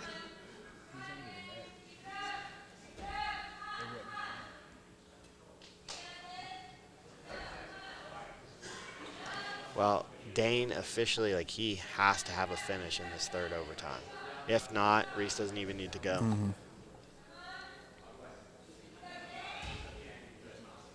Because Reese has surpassed his first 2 overtimes with this ride, and then obviously with the 2 minutes. So yeah, I mean, Reese is definitely working from behind.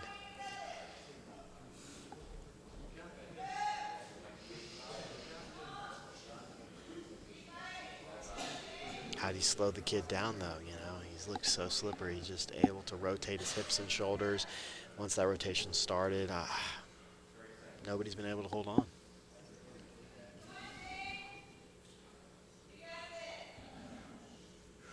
"20 seconds until he's at a max ride.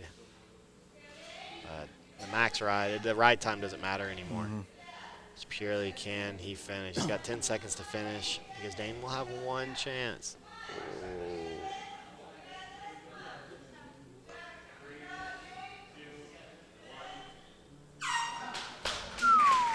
And we should have seen this coming because their match on day 2 ended up in a draw as well. Yeah. Well, it goes to show you, though, that sometimes the season winner may not necessarily be the finale winner. So these guys are good enough. They're at such a level to where, Reese didn't have a great second day in the season. Comes back for the finale looking super strong. Almost scrumps strong. He's got the scrumps.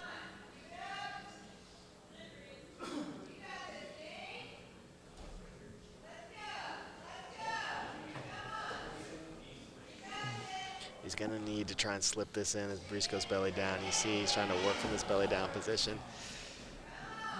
There we go. And it's over. Reese is our champion.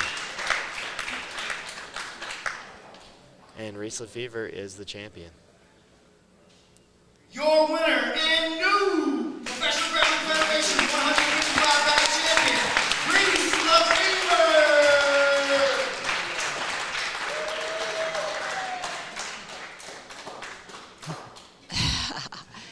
Nice.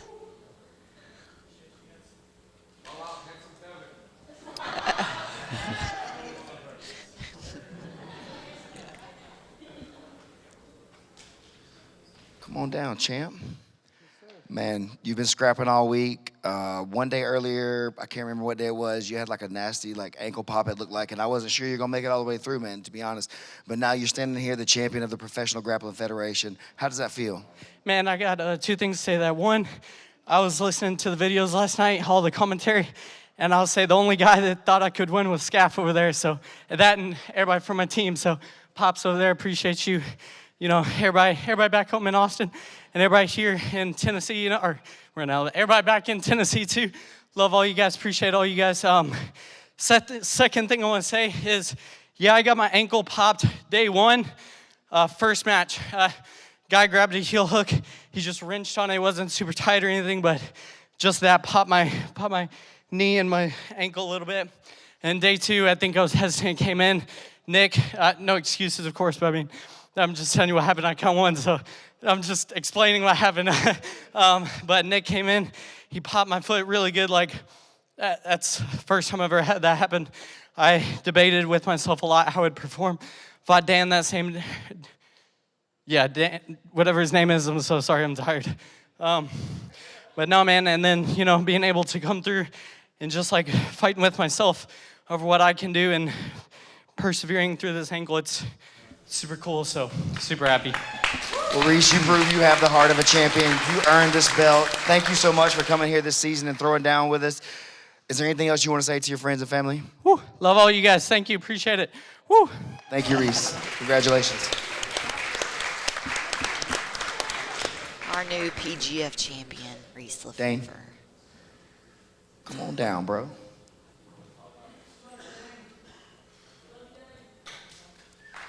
My man, I know it doesn't feel good to be this close to a goal and to fall short, but you're one of the best guys in the room. You proved how good you are over and over and over again. Thank you so much for coming in here and throwing down for us at the PGF. Is there anything you want to say to your friends at home? Thank you to Christian Durr, Clinch, all my teammates, my family. I'm upset, but it is what it is. Back to it. That's right, man. You're a champion at heart, man. We love you, Dane. Thank you.